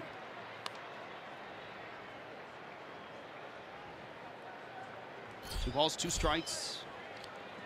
Justin Bour has homered in 4 straight games. Has driven in a run in 5 straight. And he swings and misses there. Corbin gets his 5th strikeout and delivers this game to the bottom of the 6th. And it is 2-1 Miami.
in Arizona without a look at the Golden Eagle Brewery.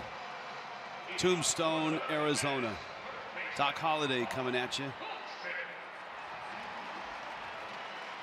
Important business there to be had. We haven't seen the old prospector yet, though.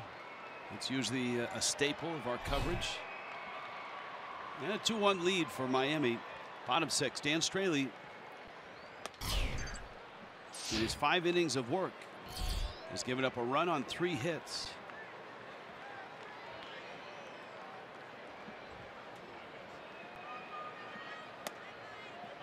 Seven strikeouts for Straley.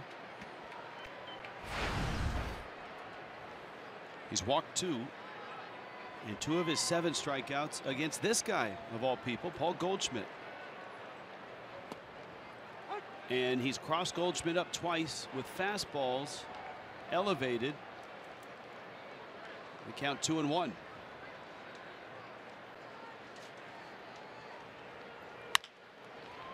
Got a breaking ball and a ground ball. Rojas on to first. Final game of the season against the Braves, October 1st. Bring your family there because you got the family 4-pack going on.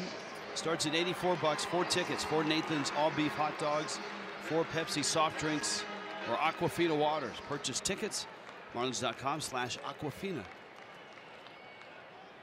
Dan Straley's done a very nice job today mixing up his pitches. We talked about that fastball, slider, changeup. Good balance. 49% of the time he's using the fastball, the slider, and the changeup. 31% and 20% respectively. A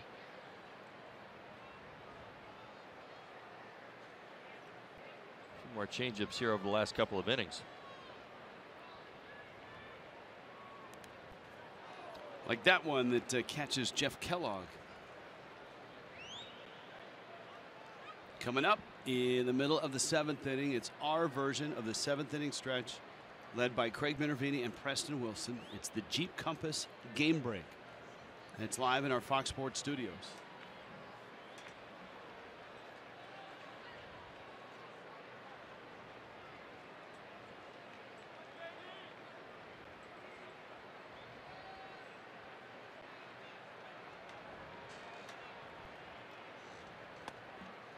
I was mentioning Justin Bour is homered in 4 straight. Martinez is homered in 3 straight.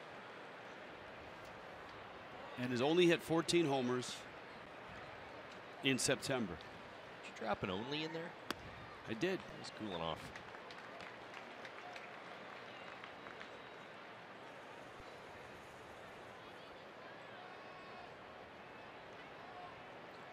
One of 5 players in Major League history with 40+ homers with multiple teams.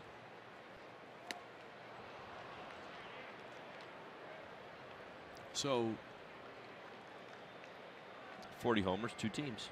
Not 40 homers with each team. That would be a really big number. I was just thinking about that. I was trying to figure out, all right, wait a minute. I don't think he's hit 40 home runs with the Diamondbacks yet, but you're right. So 40 home runs in a season with multiple teams. Correct. Adam Dunn, David Justice, Mark McGwire, Greg Vaughn. Meaning he was having one of those types of seasons. He was productive in one place, and he got to the next place, he was just as productive. You don't always see that. You wonder. Even in today's day and age of trades and deadlines, trade deadline, you always have that curiosity about how your player or the player that you're interested in or want to trade for is going to perform in your ballpark. Is he going to adapt to this league? You know, all of those things are factors. And that was Greg Vaughn, not Mo Vaughn. Greg Vaughn. Greg Vaughn, a right-handed hitter. Yes.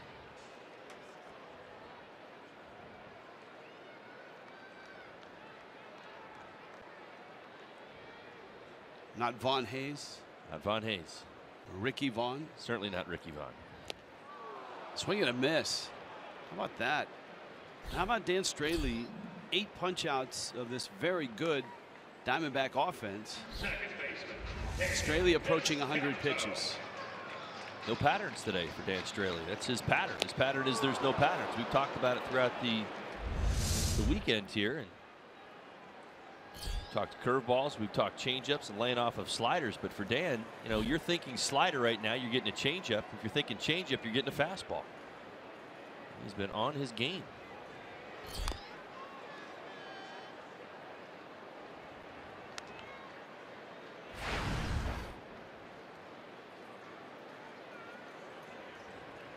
So a patternless day for Dan Straley. Well, and you don't fall into patterns. It's a lot of things get thrown into that conversation. When you say somebody has gotten into a pattern, you say, well, how do you qualify that? Well, he's controlling all of his pitches. That's the other thing that comes along with that. I mean, of course, if you've only got one pitch or two pitches, there's the vulnerability. Think about it. You're going to potentially fall into a pattern.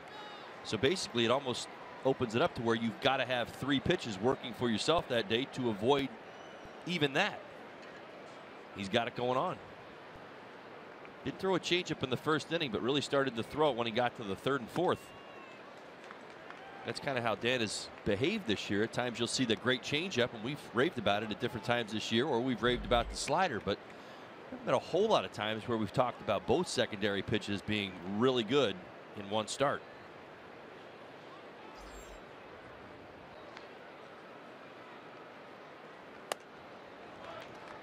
Think of the start in San Diego where he piled up all the strikeouts. That was one of the last times he had both those secondary pitches really working that day. He had 14 punch-outs. Jimmy Sherfy down in the bullpen. And Descalso works a walk. So that gives Arizona a base runner. It extends Straley in his pitch count, and it brings up a power guy who is capable of hitting it in the seats, and that's Jake Lamb.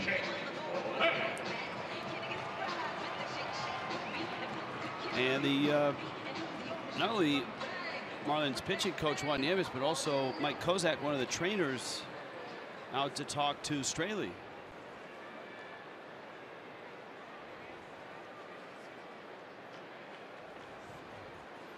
And now Don Mattingly is at the top step.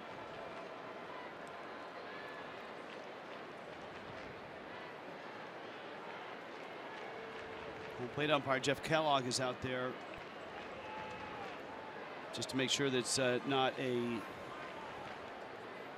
visit. If you talk any strategy or give any encouragement or advice, that's a visit. What if you use code and say, how's your arm feeling, Dan? That means go fastball. Right.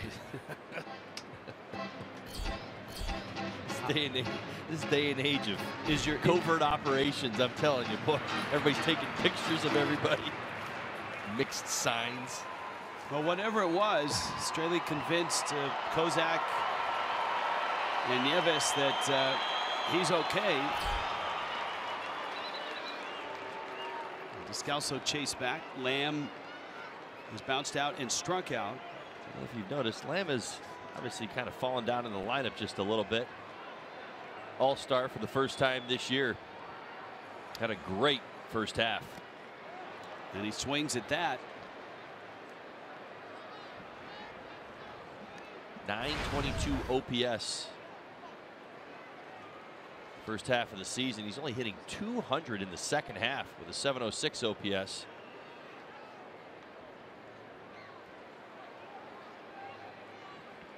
Power has slowed down a little bit. Straley changing speeds. Chris O'Grady is in Miami's bullpen. And the thumbs up means I'm ready to go.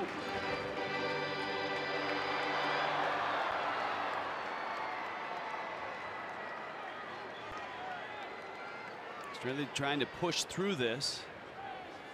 So both bullpens are active and rolling. That's a base hit in the right field. Stanton was playing over in right center. Giancarlo picks it up, and the throw is going to go into second. Safe at second is Lamb. Descalso stops at third, and just like that, Arizona threatening here with 2 outs. For Lamb, maybe his biggest hit of this series to date. It's a 2-strike slider out over the plate. Hits it through the hole. You see how fast it gets to the outfield. Giancarlo cuts it off, but Lamb hustling all the way. Able to get that double. Scalzo on his way to third base. And Don Mattingly's on his way out. Now, he hasn't signaled for a change yet. This is the first visit, so he doesn't have to. Well, he already has. Look. Although O'Grady is at the door, I don't think he has signaled there yet. Oh, he's walking onto the field. O'Grady just walked onto the field. And I think once he comes onto the field, do the Marlins have to make that change? I don't know. Doesn't look like their umpires are forcing the issue.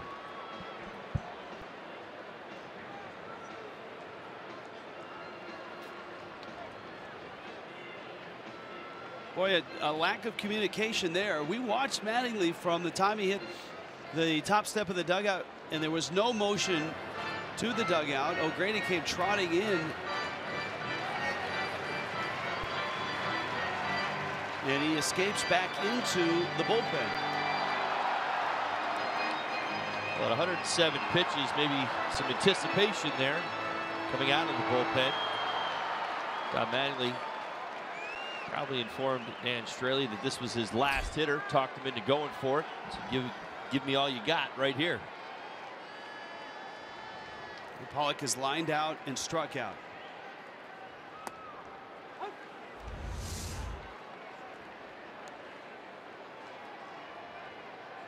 It's not a motion to go get him. That's asking for time from the first base umpire with that little hand gesture there. And O'Grady was at the door watching Mattingly the whole time. He had his head down. Oh, one pitch. And he gets a strike. Real Muto takes a shot off that right shoulder.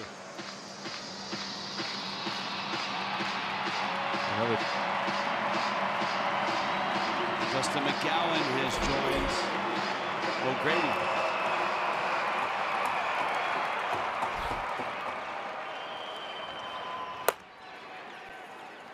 Another two-strike pitch for Dan Straley. This may be the most important of the ball game.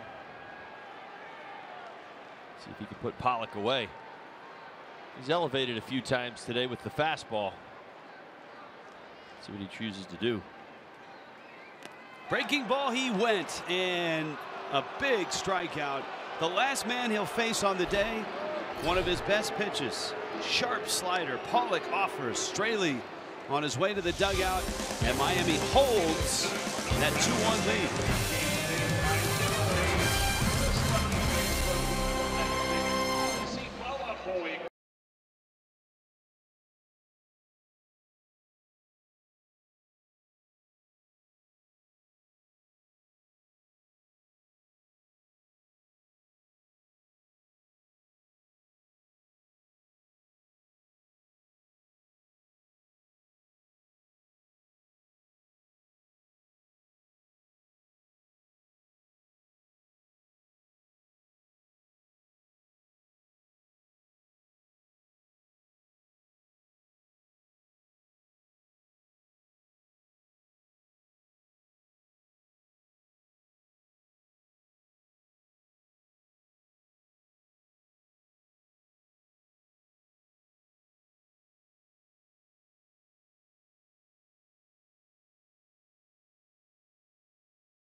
Tim Wallach, what a day. 110 pitches and 9 strikeouts. Well, You factor in everything Dan's gone through, even in this second half. Obviously, the numbers a little bit down. Outstanding first half. His numbers on the road. And then everything we've seen in this series to this game. That is one heck of a performance. 110 pitches, 9 punch-outs. 6 solid innings from Dan Straley. Brian Anderson now. We dug into the rule book a little bit. Rule 5.10J 3089 states that if there's no motion made by a manager to bring in the reliever, the pitching change isn't made until the reliever reaches the mound. How did we access that code? Well, we have crack staff. Crack staff, man. Is there a J in there? There is a J in there. How do we find this stuff?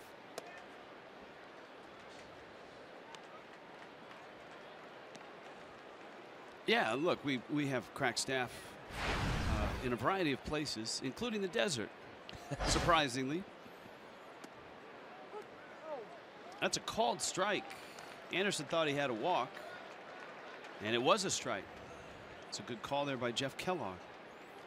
We expected lots of runs. We sold that. That was our open. It was, hey, lots of runs in this series. Going to be a big explosion of homers today. Yeah, right. Bouncer short. Marte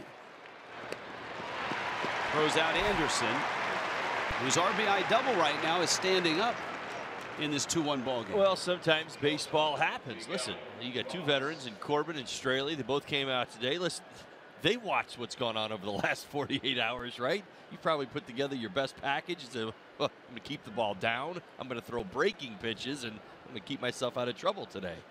And of course, both pitchers had extra base hits. Straley had a double, and Patrick Corbin has a triple in this ballgame. Because nobody took that into consideration, right? Most dangerous hitters in the lineup. Well, they clearly were not in the hitters' meetings. They had their own meetings to attend. That's right.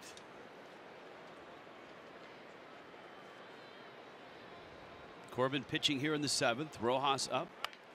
Rojas a bunt right side. Corbin after it, and he shovels in time to get the out. And he tumbles, takes a hard fall.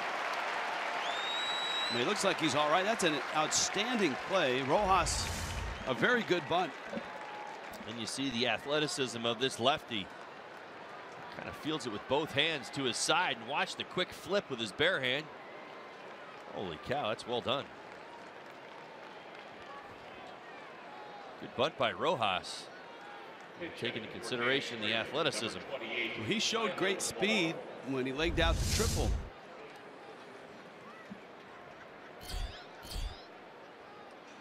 Tyler Moore is going to pinch hit in Straley's spot.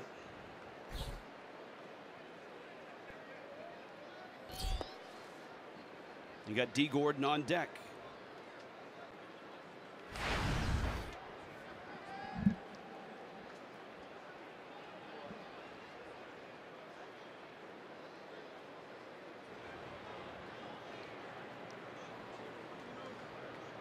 Straley putting together really nice back-to-back starts.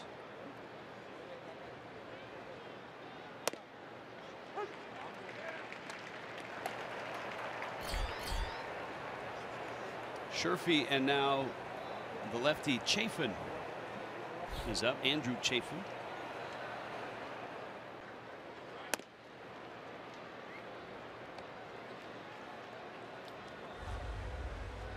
Both pitchers have punctured that 100 pitch mark. Corbin's 108th coming.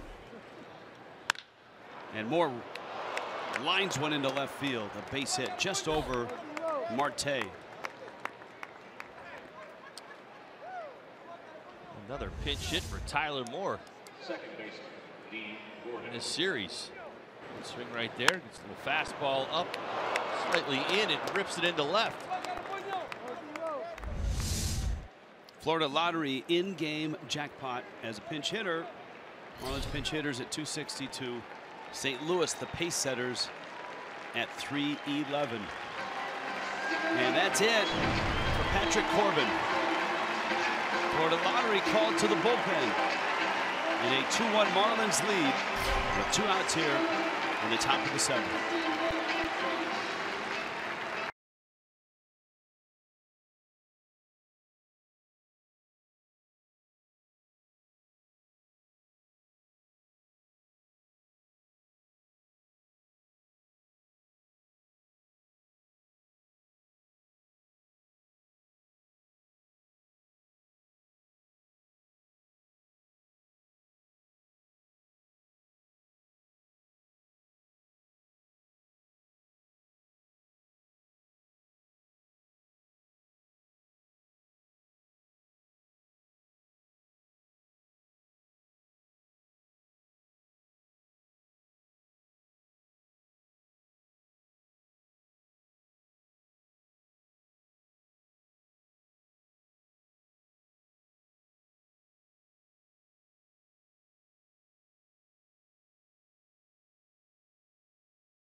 Season tickets and more.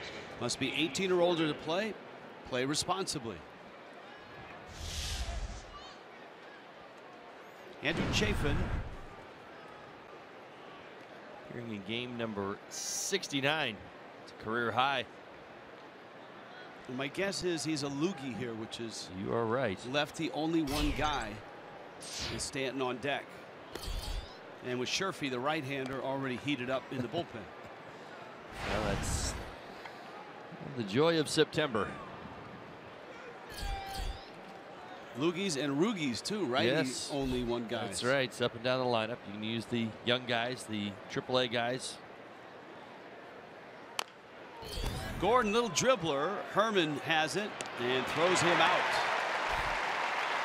And the Marlins are done in the 7th. 7th inning stretch. Marlins up 2-1. Let's head to our Fox Sports Studios. The Jeep Compass game break.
2-1. Let's lighten the mood a little bit. Something to smile about. It's brought to you by Crickets.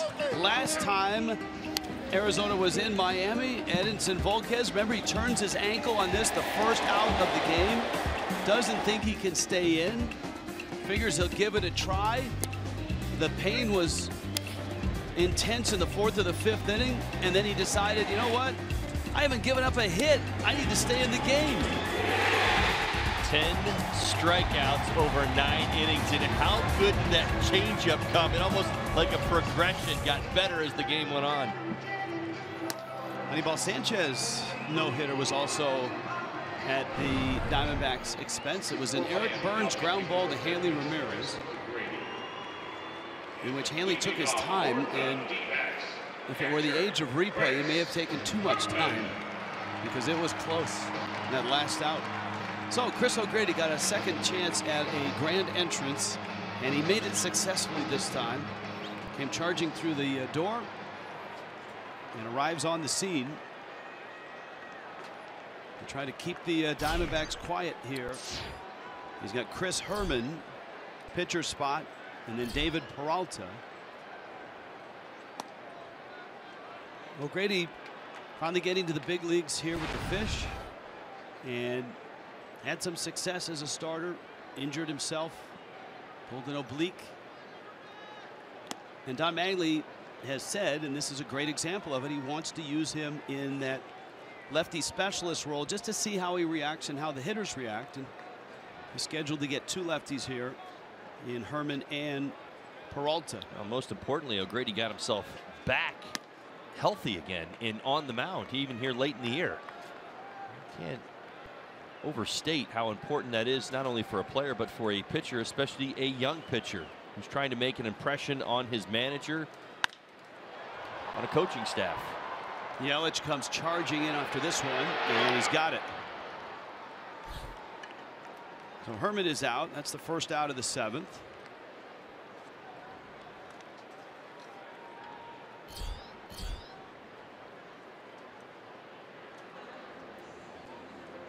We were going to see Adalmaro Vargas, but instead it's Christian Walker. Of course, pinch hit home run in game 1. First pitch he saw from Harlan Garcia. Pinch hit yesterday. Grounded out.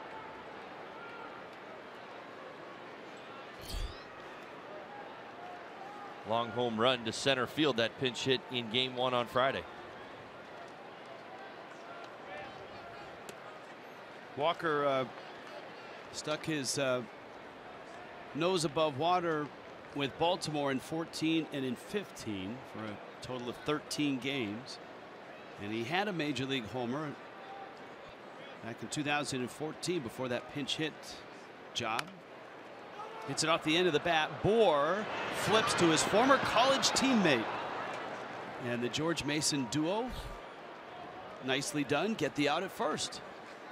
Don't see that very often, do you? No, you don't. Justin Bohr, nice job getting over these. A lot of times harder to field than the Rocket. Look at that, that ball actually started to make a left turn even off the bat. He cued it. Watch, he's gonna. JB makes the adjustment. Grady does his job, which is get over right away.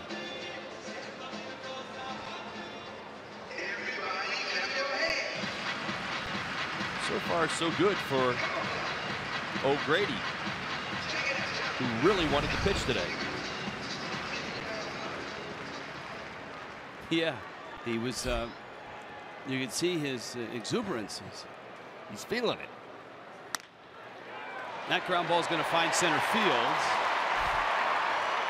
Yelich there to get it. Peralta with a 2-out single. Ketel Marte is the hitter. And here he comes. Marte, a switch hitter. Flip over to the right side.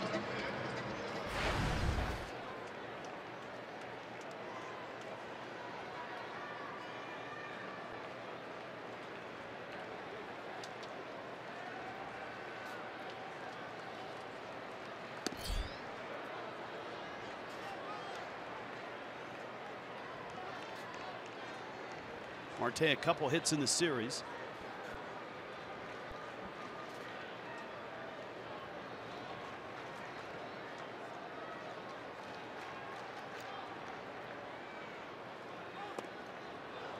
Remember so much of our conversation with O'Grady when he first got to the big leagues, the arsenal, not only the journey, the cut fastball, certainly a very big pitch for him, but the development of his changeup this year, which has been a very nice complement to that cutter. And a pitch that he learned and mastered just a season ago. Right. I mean, he hasn't been using it long, but got a lead strike right there using it.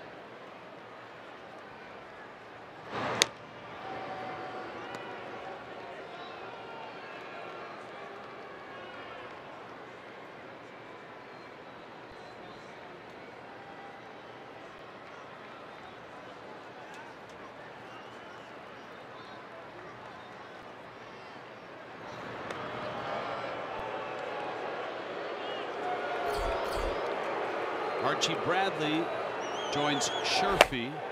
So you got two right-handers ready in Arizona's pen.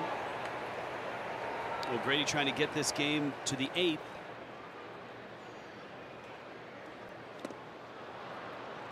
Gets a strike. It's 1-2.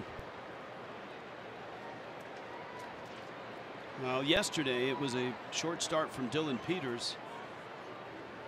Just 4 innings, but Ellington, Steckenrider, Ziegler, Garcia, and Bearclaw brought it home.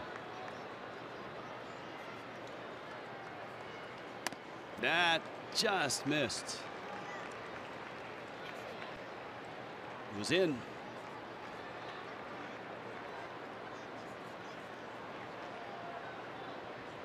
Muto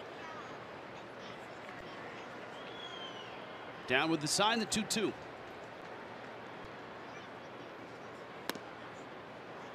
O'Grady thought he had it. He missed in, and now he misses out. So he's got the plate surrounded on those 2 breaking balls.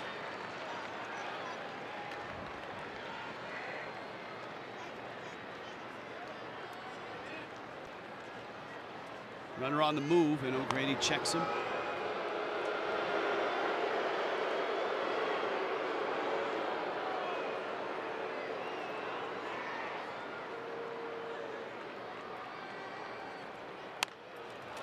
In the air, and it's Bohr. He threw a breaking ball in, he threw a breaking ball out, then he went right over the plate. 2-1 Miami.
surrounding Jeff Kellogg, crew chief member, and behind home plate.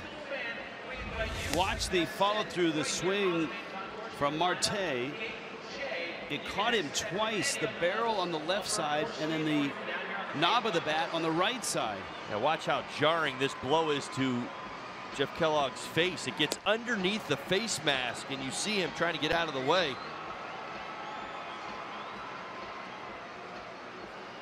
Almost knocked his mask all the way off.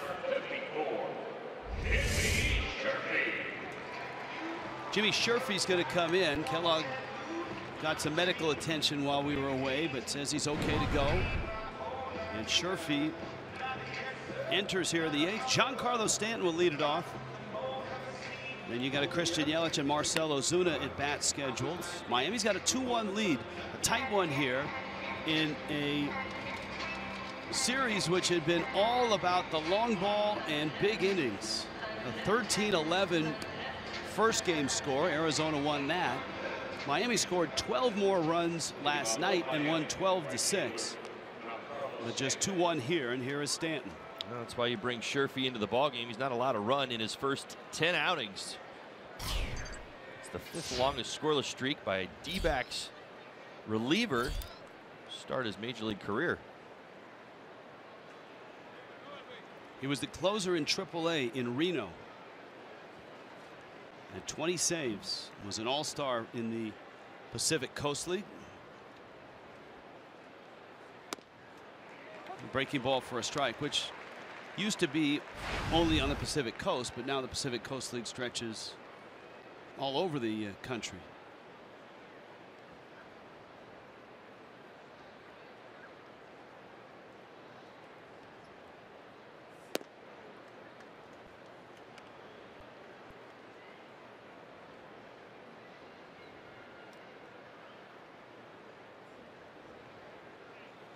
Stanton sitting on 57, an RBI single, a walk, and a bounce out.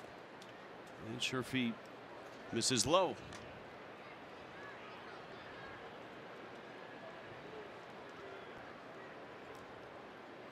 And the single he hit was a liner in the gap in left center field.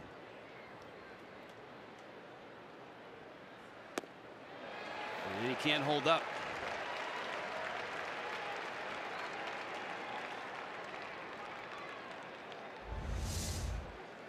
Watch the slider out of his hand.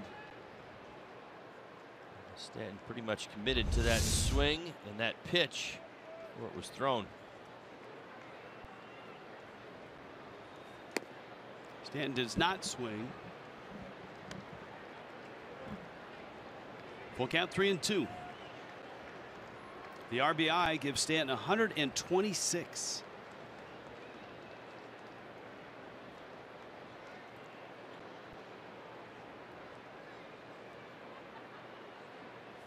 Fastball misses. Stanton walks. And so Giancarlo has walked twice. Sherfy trying to make a perfect pitch there. MLB.com at bat is your #1 mobile app for live Marlins baseball. Stay connected with a fully customizable experience.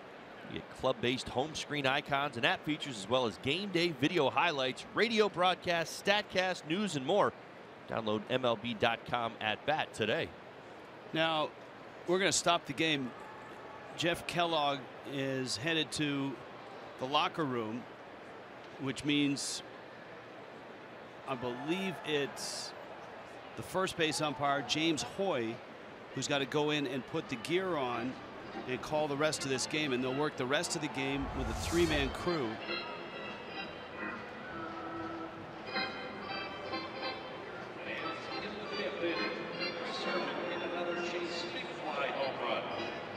And he just walked off. He obviously was hit in the neck area. If you missed it, that was last inning on the backswing by Ketel Marte.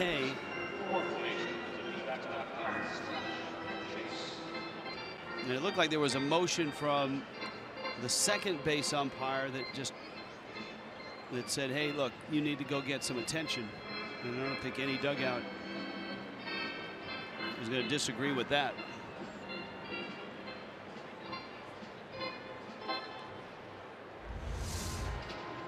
This is the swing. And a scary moment there. Both Real Muto and Marte are looking up for the baseball. And you saw Marte after the swing kind of look back knowing that he had lost the bat. Yeah. And I'm sure he feels upset. And well, he was fooled on a changeup, and a lot of times when you get fooled on that changeup, you lose that top hand and you hold on with the bottom, and you're trying to get as much extension as you can because the ball's not there yet. And what you see happens a lot of times is guys who hold the knob of the bat in their hand, they lose it. And as he finishes, he literally loses the bat. We'll take a timeout. 2-1, Miami on top. A delay here in Arizona.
Colorado awaits National League playoff picture. Little clarity today in terms of the #1 wild card spot. Now Arizona clinched today.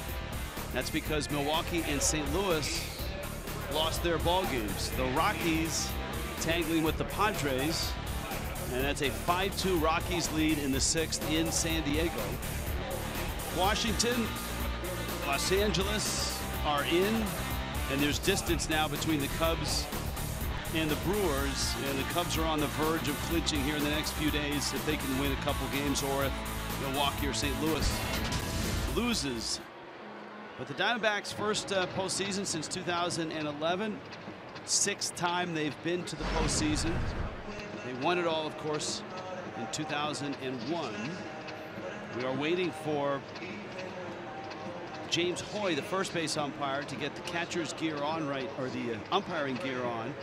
Umpires travel on commercial airlines, and they do so with their own equipment, and in their little box of tricks has got their uniforms, and each umpire has his own gear in terms of working home plates. So you've got the shin guards, you've got the chest guard, and then obviously your mask. American League postseason. Now this playoff picture is getting a little clearer because Minnesota keeps winning. The Angels in Seattle have been losing, and it's a 5-game cushion right now for Minnesota, with the Yankees pretty much in there. They have clinched a wild card spot. The Yankees are still 5 out of Boston, but that looks like Boston will win the East. Cleveland has won the Central. Houston has won the West. The race between Cleveland and Houston has the best record. And if you get the best record, you get probably the Yankees or the Twins.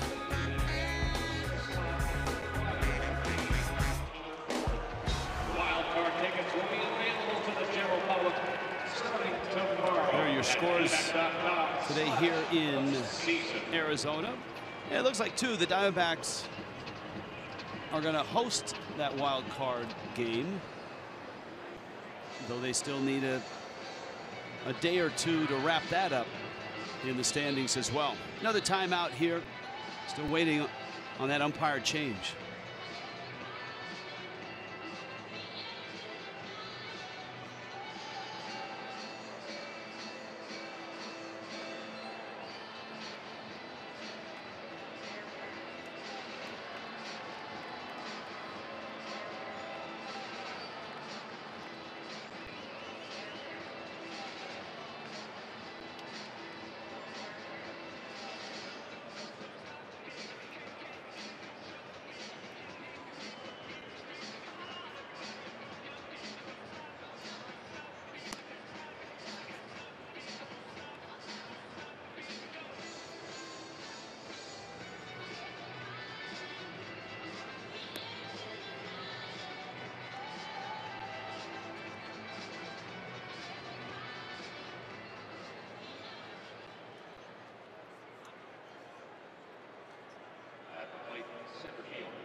So, like, I was looking ahead.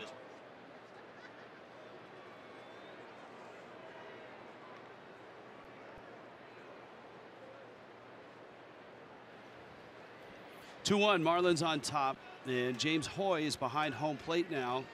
He's got the gear on. We'll give you an update if we get it on the condition of Jeff Kellogg, the home plate umpire. Christian Yelich at the plate. Giancarlo Stanton at first, and Jimmy Sherfy with a breaking ball for a strike. And it's 0-1 to Yelich.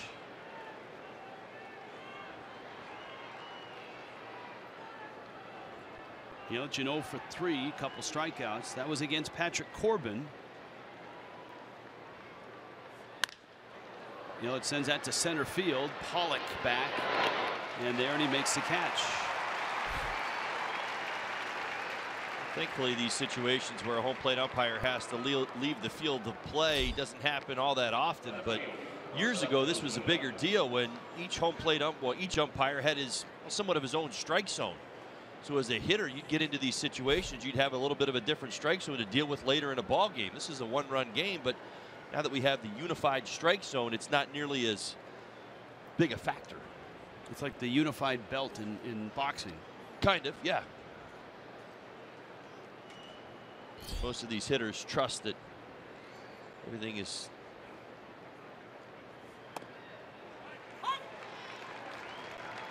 much tighter now with Fox tracks. Breaking ball for a strike.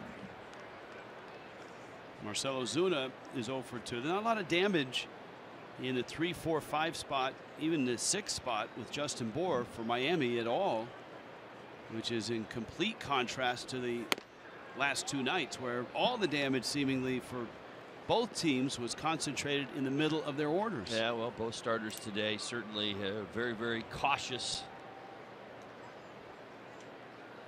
In the middle of the lineup, you've seen a lot of borderline pitches today. Really no mistakes.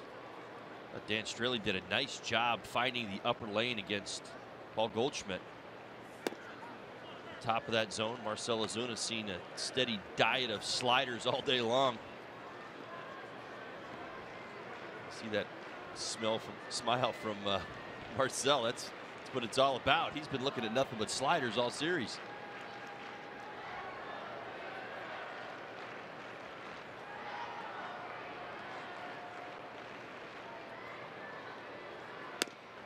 It's a great look at the slider from that ground level. Gives you an idea of how little time as a hitter you have to react.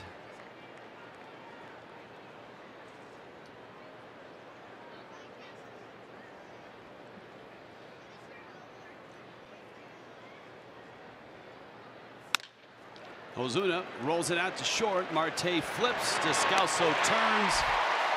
And Sherfy gets through the 8th for the Diamondbacks. Miami protecting a 1-run lead.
Holding on to a 2-1 lead over the Diamondbacks. Well, Christian Yelich still very close with former Marlin and current Diamondbacks catcher Jeff Mathis. In fact, Yelich describes Mathis as the guy who showed him how to be a pro. He said from the way Mathis went about his business to the way he treated his teammates, Matty was the guy who set the example for Yelly. And Todd, I know for you, Wallach was a huge influence on you when you first came into the league.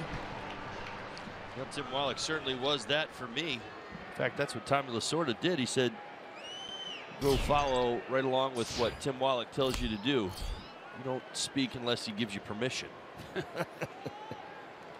There he is. So when you got the job here, did you call him and make sure it was okay? Get permission to No, speak? I didn't have to. Brad Ziegler's in, and Miami with a 2-1 lead.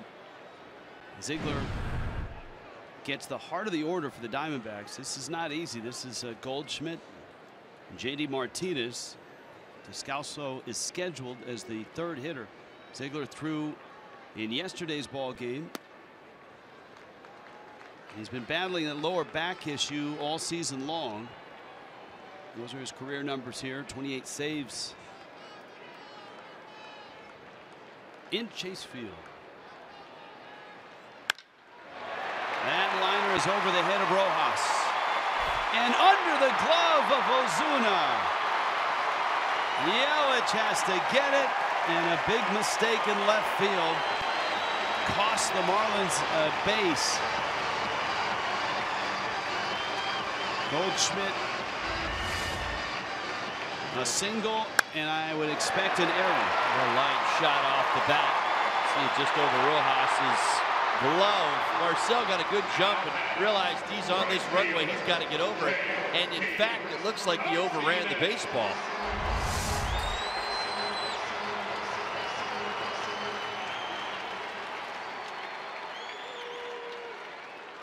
Well, the ground ball that Ziegler is good at getting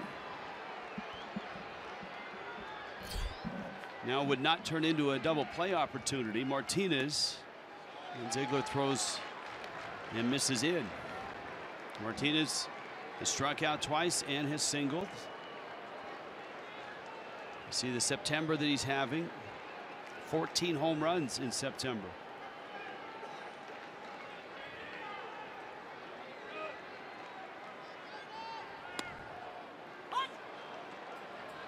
Ball and a strike.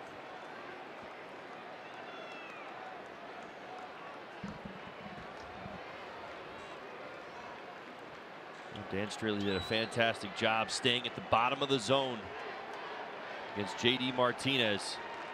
Obviously, Ziegler will do his best to do the same. And remember, it was Chris O'Grady who came out of the pen and pitched the scoreless inning in the 7th.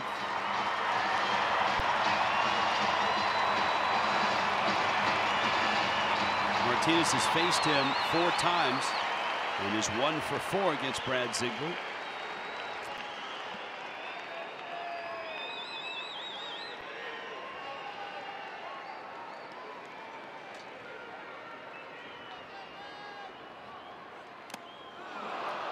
There's that frisbee breaking ball, and he got him. When he got outside the strike zone, that's where Brad Ziegler loves to live. Those swing and misses on pitches outside the strike zone. As JD Martinez expands. Brad Ziegler is the opposite of what we talk about so much, time to react. We talk high velocity and reaction time. At 73 miles an hour, you almost see it too well. Daniel Descalso now.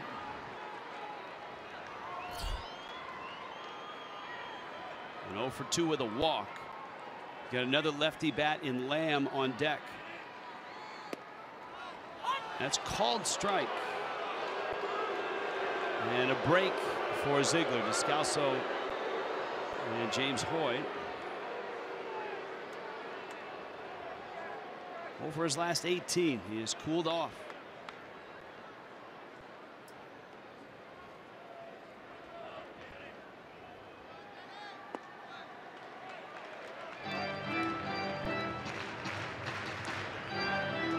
Ball and a strike.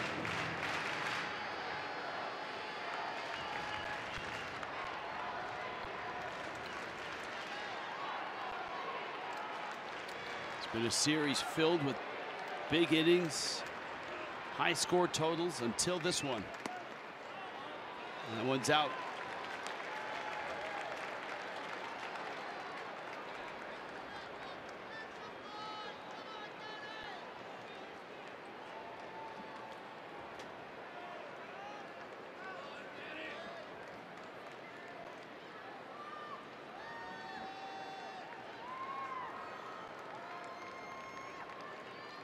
Two-one. Line into center field. That's a hit. Yelich charges. Rounding third. Coming home. Goldschmidt. And it's tied.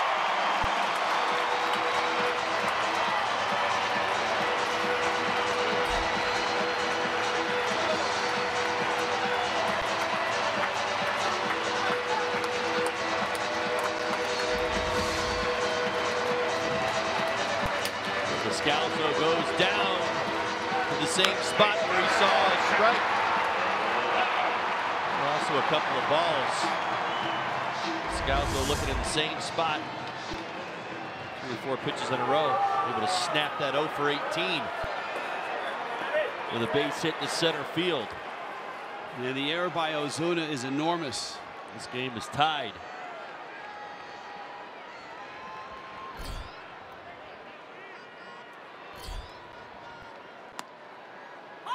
And a strike.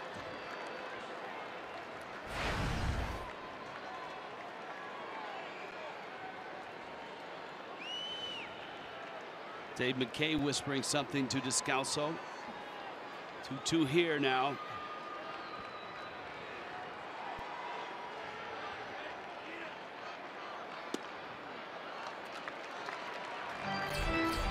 Fernando Rodney in Arizona's bullpen.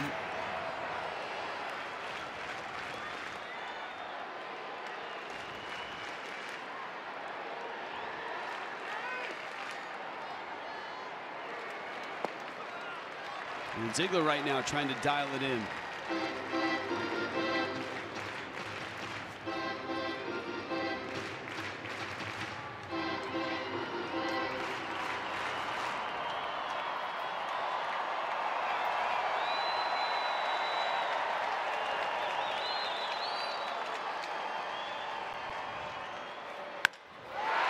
To left, Ozuna is there, makes the catch.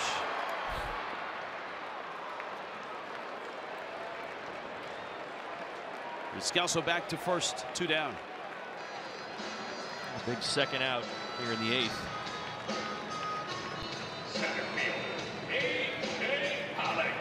A.J. Pollock now.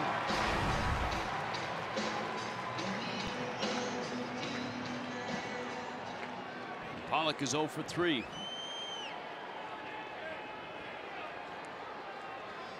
So Rodney is up in Arizona's pen. Miami's bullpen has some action now as well.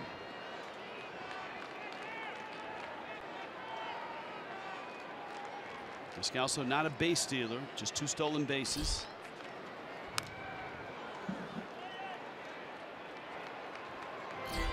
Justin Nicolino in Miami's bullpen.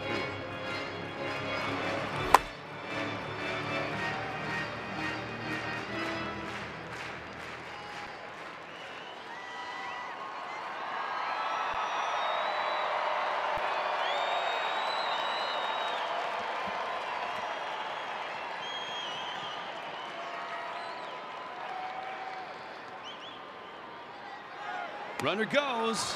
Realmuto's throw, not in time. And a rare stolen base for Descalso.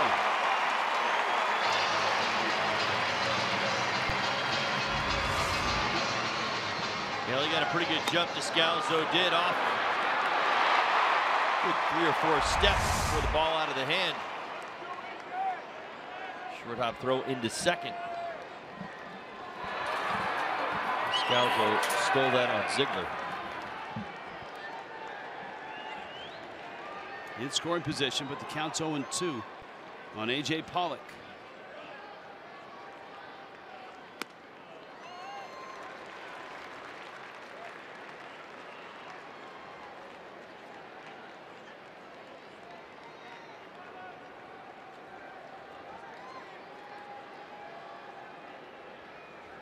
1 ball, 2 strikes.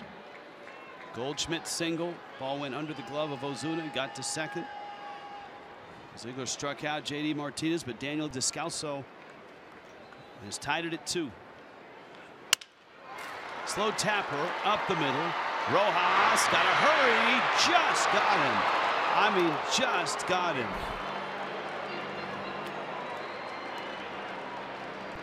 But the damage done. Diamondbacks get a run.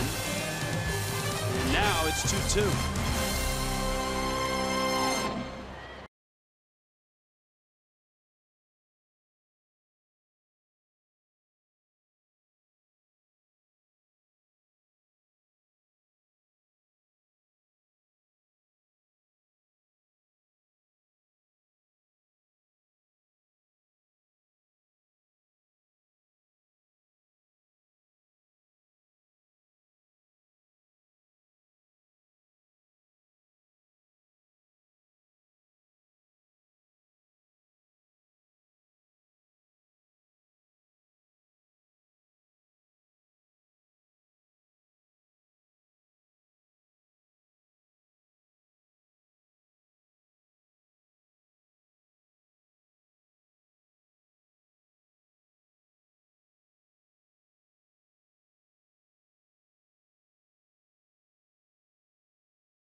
Mile High in Colorado, where Giancarlo Stanton has made that his personal playground.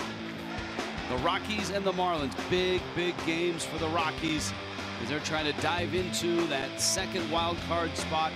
Marlins Live starts things at 8 o'clock. Nolan Arenado will be there tomorrow night as well, and you can settle in with El Dorado Furniture. Rodrigo Despagne and Tyler Chatwood. That is tomorrow night. Well, this has been a tight game throughout. Fernando Rodney is in a tie game going to the 9th. 2-2 here. Rodney picked up career save 300 the other night. It wasn't easy. He did not look as sharp as you would expect. A walk and a single in that inning, protecting a 2-run lead. Generally speaking, he has been throwing the ball very well. Certainly much better in the second half.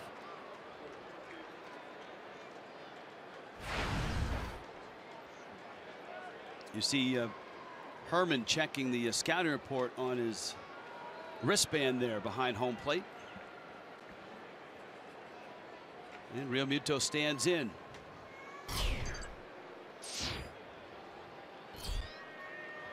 One of the great changeups in the game right now. That one descends low.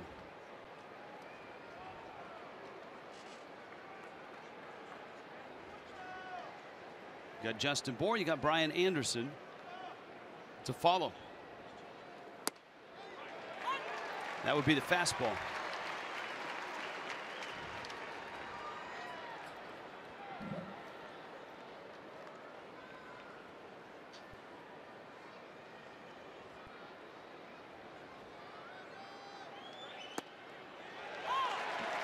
Another fastball. It's 1-2. Rodney does so well. He preys on the uncertainty of what might be coming out of his hand. Very similar to Trevor Hoffman, who we referenced earlier in the broadcast. Lethal combination of a good fastball and a deadly changeup. The biggest difference would be velocity at this stage of their careers, because Hoffman was able to get it done with no velocity, right? In the last 5-6 years. Absolutely. Well, Rodney's 40 years old, he's still throwing 93 to 95. And Real Muto chases the changeup. And out here in the ninth. After a couple of fastballs, back to that changeup. Look how much it turns over and drops out of the strike zone. Tough pitch to hit, tough pitch to lay off of. It was always the thing with Hoffman. Even when you knew it was coming, still a very difficult pitch to square up. Bohr goes after a fastball and fouls it off. Bohr did not face Rodney the other night. He's walked, struck out, bounced out. The 8-game hitting streak has not been advanced. And the 4-game homer streak.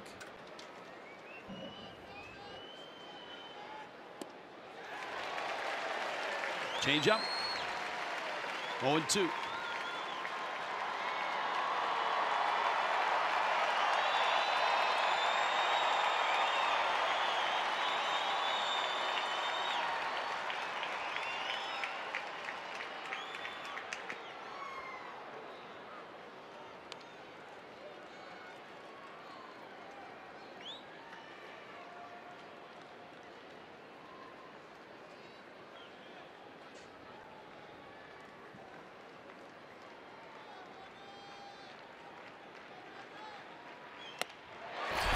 Fastball got him, and there's the 95. So far, some real nice sequencing from Rodney. Shown the fastball, he's mixed in the changeup right there, elevates on Bohr, who, if he's even thinking about sitting on that changeup, really has no shot at the top of the strike zone. That ball right there above his hands.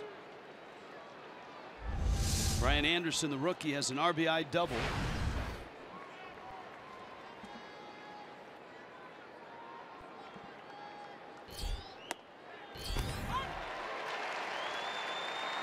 Kyle Bearclaw joining Nicolino. And remember, on the Anderson double, it bounced over the fence and out of play, and probably cost the Marlins that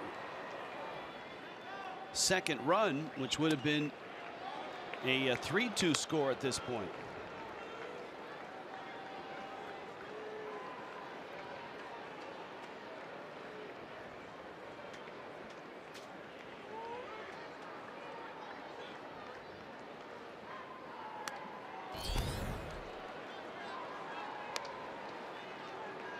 Two and one.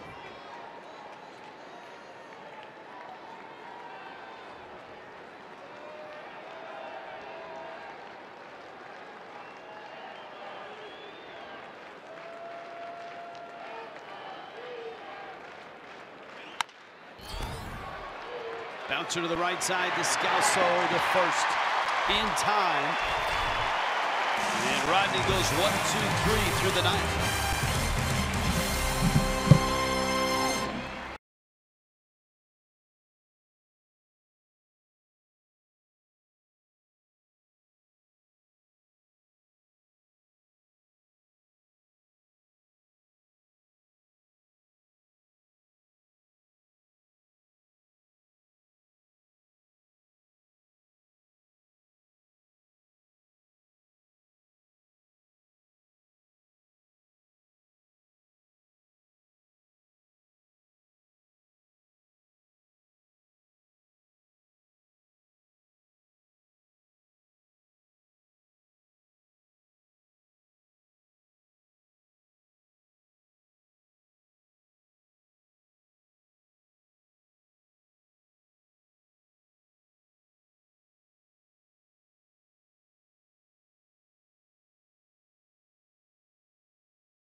is brought to you by Southwest. Transparency, low fares, nothing to hide.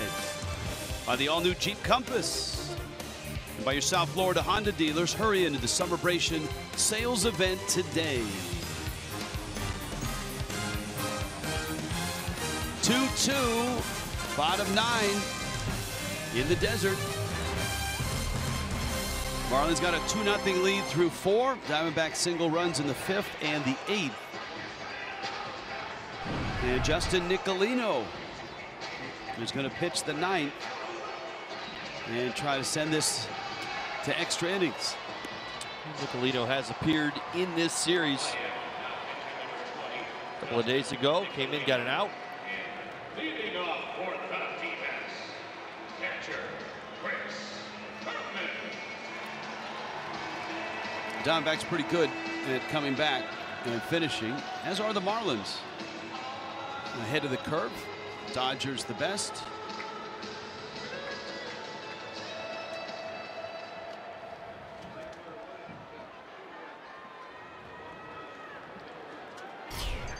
The run that the Diamondbacks scored in the 8th is an unearned run. And of course the Ozuna error helping lead to that. You got Herman, a pinch hitter.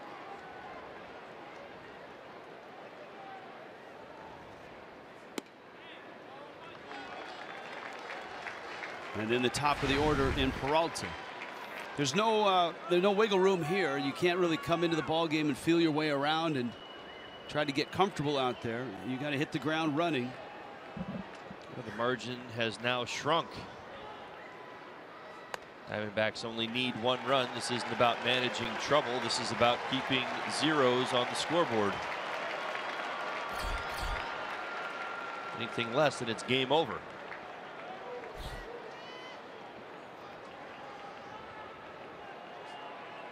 Christopher Negron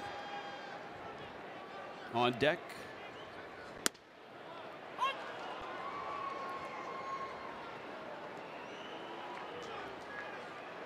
And a strike to Herman. Well, all the big bats and all the big names for the Diamondbacks the first 2 games. Chris Herman and Daniel Descalso have driven in the 2 runs here.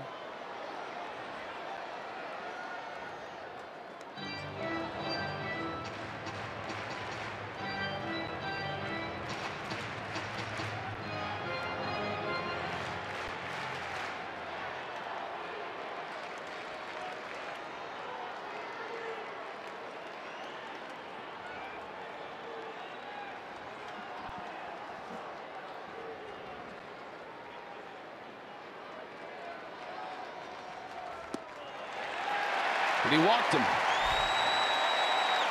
For a leadoff walk in a tie game in the 9th.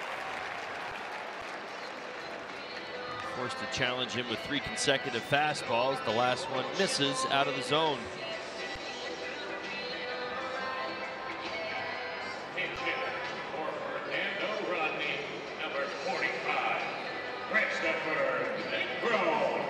So Negron right now will stop at third base. Talk with Tony Perez Chica.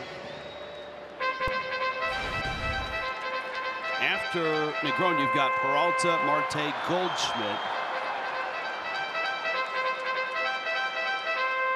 And we'll see if he is bunting here, or if Torey Lovullo has him swinging away.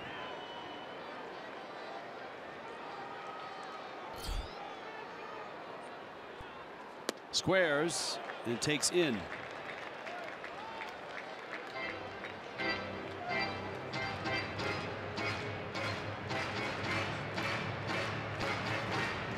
It's been a while since his last sacrifice bunt. Over 2 years.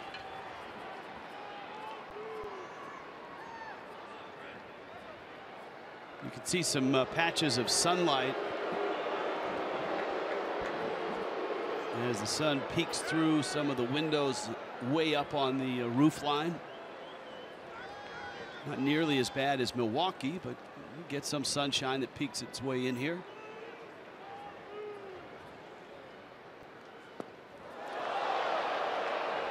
Well, Nicolino isn't just missing, he's missing by a bunch right now.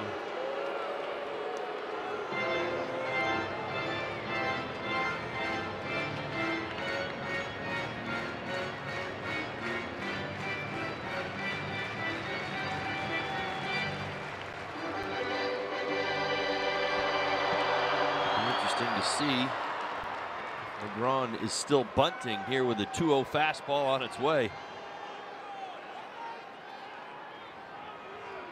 Remember, this is a 3-man umpiring crew now, and so the base umpires have to rotate, go back to their minor league days.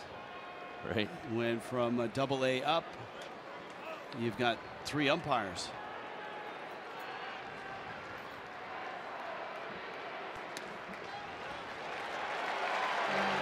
Now that pitch misses out.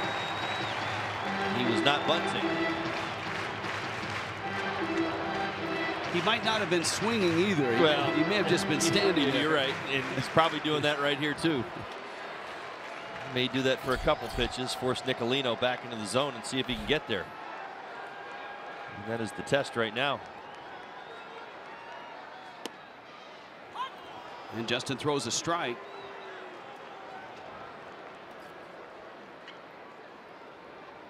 You do have a lefty and Peralta coming up next. And then you've got Marte.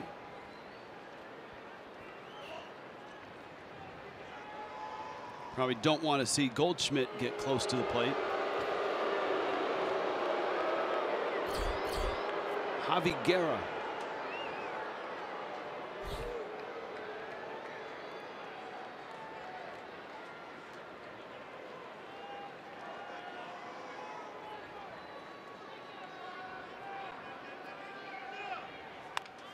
There's the bunt. Nicolino has it. Gordon racing over, and he lost the ball. It rolls towards right. And the Marlins get nobody. The Diamondbacks have runners at the corners.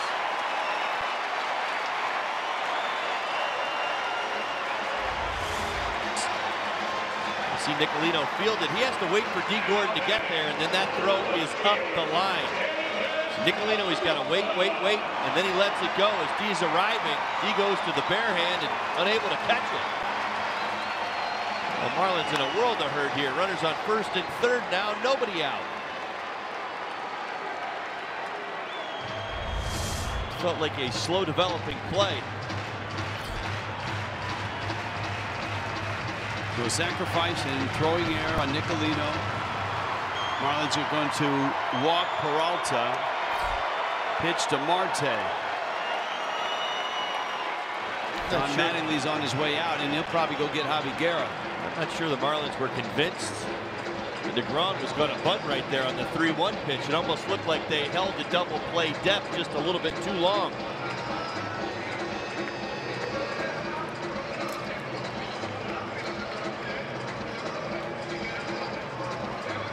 Now, will the Marlins bring an extra infielder in? They've done that a few times.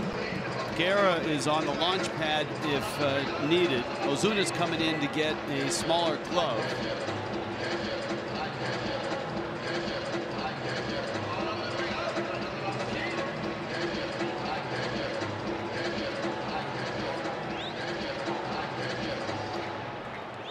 It's usually Rojas's backup glove that they use.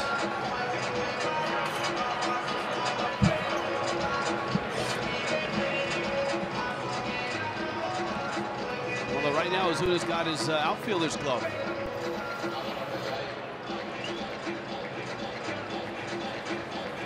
So the bags are loaded. There's nobody out. Bottom 9. Arizona on the brink of walking off here. Ozuna exchanges gloves. A little smaller model. Yelich and Stanton figure out where they want to play. It's usually in the gaps. Infield comes in. There's going to be 3 infielders on the third base side.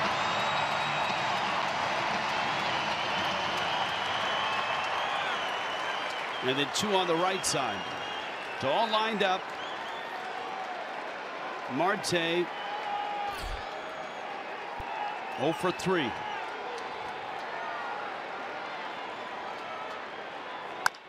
Ground ball. Rojas comes home out there. Nice move by Real Muto to hop over the sliding Herman. With catcher's equipment. With catcher's equipment. That's an incredibly athletic move. It sure is. And Miami gets the out. Watch this by Real Muto. He went to it without even thinking twice. Holy cow. This throw's a pretty good throw. Watch. Look at that. That's that middle infielder that he was in high school. That's that really good athlete who can get out of the way. How about it? Nicely done. All right, so here comes your double switch. Dietrich into the ball game. Anderson's going to make his way off. And Javi Guerra is going to come in. And of course, you got Paul Goldschmidt and JD Martinez all lined up. Florida Lottery called to the pen.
Comes into this double switch. Miami will stay in the 5 infielder alignment.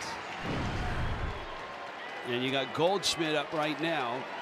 Javi Guerra with the bags loaded in a tie game in the 9th. 1 out. 6 career walk-off hits.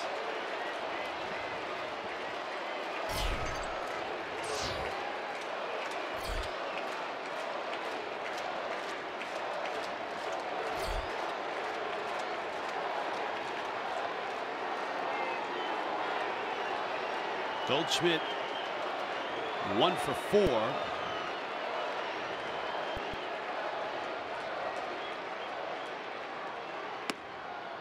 And a strike.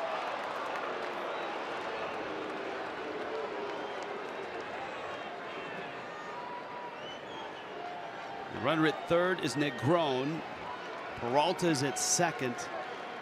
And Marte is at first.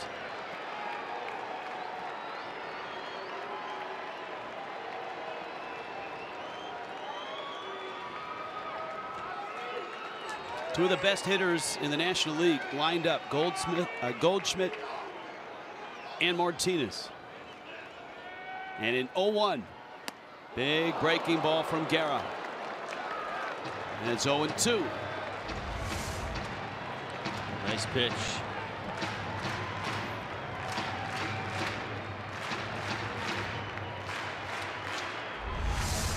Goldschmidt definitely looks like he's been in a little bit more of a pull mode today.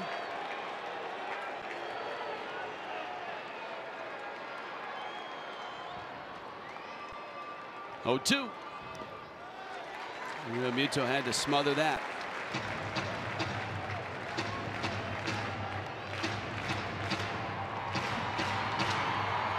Negron, remember, had the sac bunt It was thrown away at first. Marlins walked Peralta intentionally to load the bases. Brought in Ozuna, who's standing out near second right now. The grounded to Rojas. Miami got the out at the plate. It's the only out of the inning. 1-2. Breaking ball, ground ball. Dietrich comes home out there. Real Muto will hold on. And so Miami will go back to the 3 outfielders, and Guerra is an out away from getting a full escape. Well, you know what? Make some pitches down at the bottom of the zone, and another nice job right there getting the ground ball. You see the overload to the left side right there. One step and a throw home from Dietrich.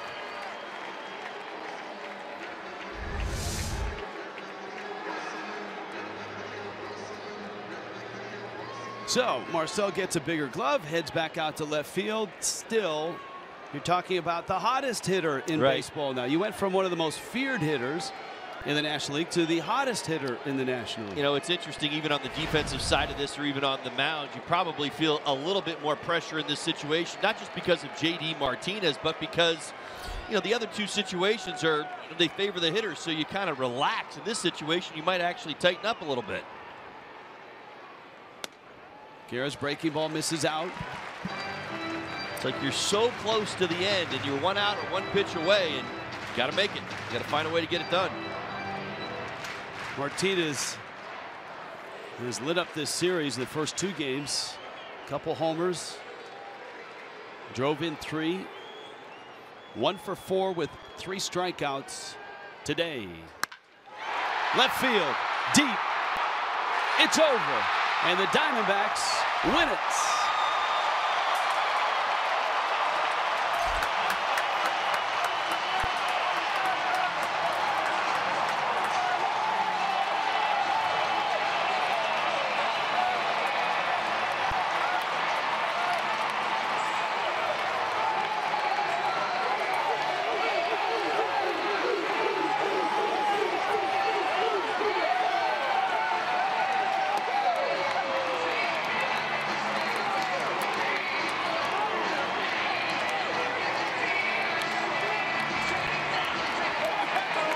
Now, pretty appropriate for JD Martinez, his first career walk-off hit for the Arizona Diamondbacks.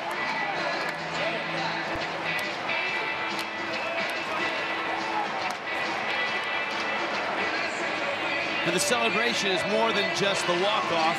Of course, the Diamondbacks clinched the wild card earlier in the day with a couple of losses. And now they've got home field in the wild card.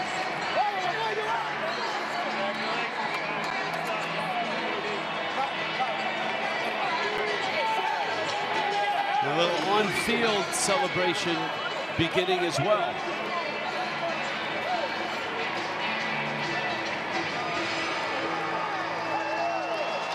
And a tough one to lose for the Fish. They had a 2-1 lead in the 8th, get away.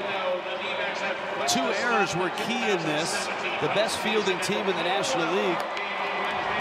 The ball that got under Ozuna's glove that turned into 2 bases instead of 1.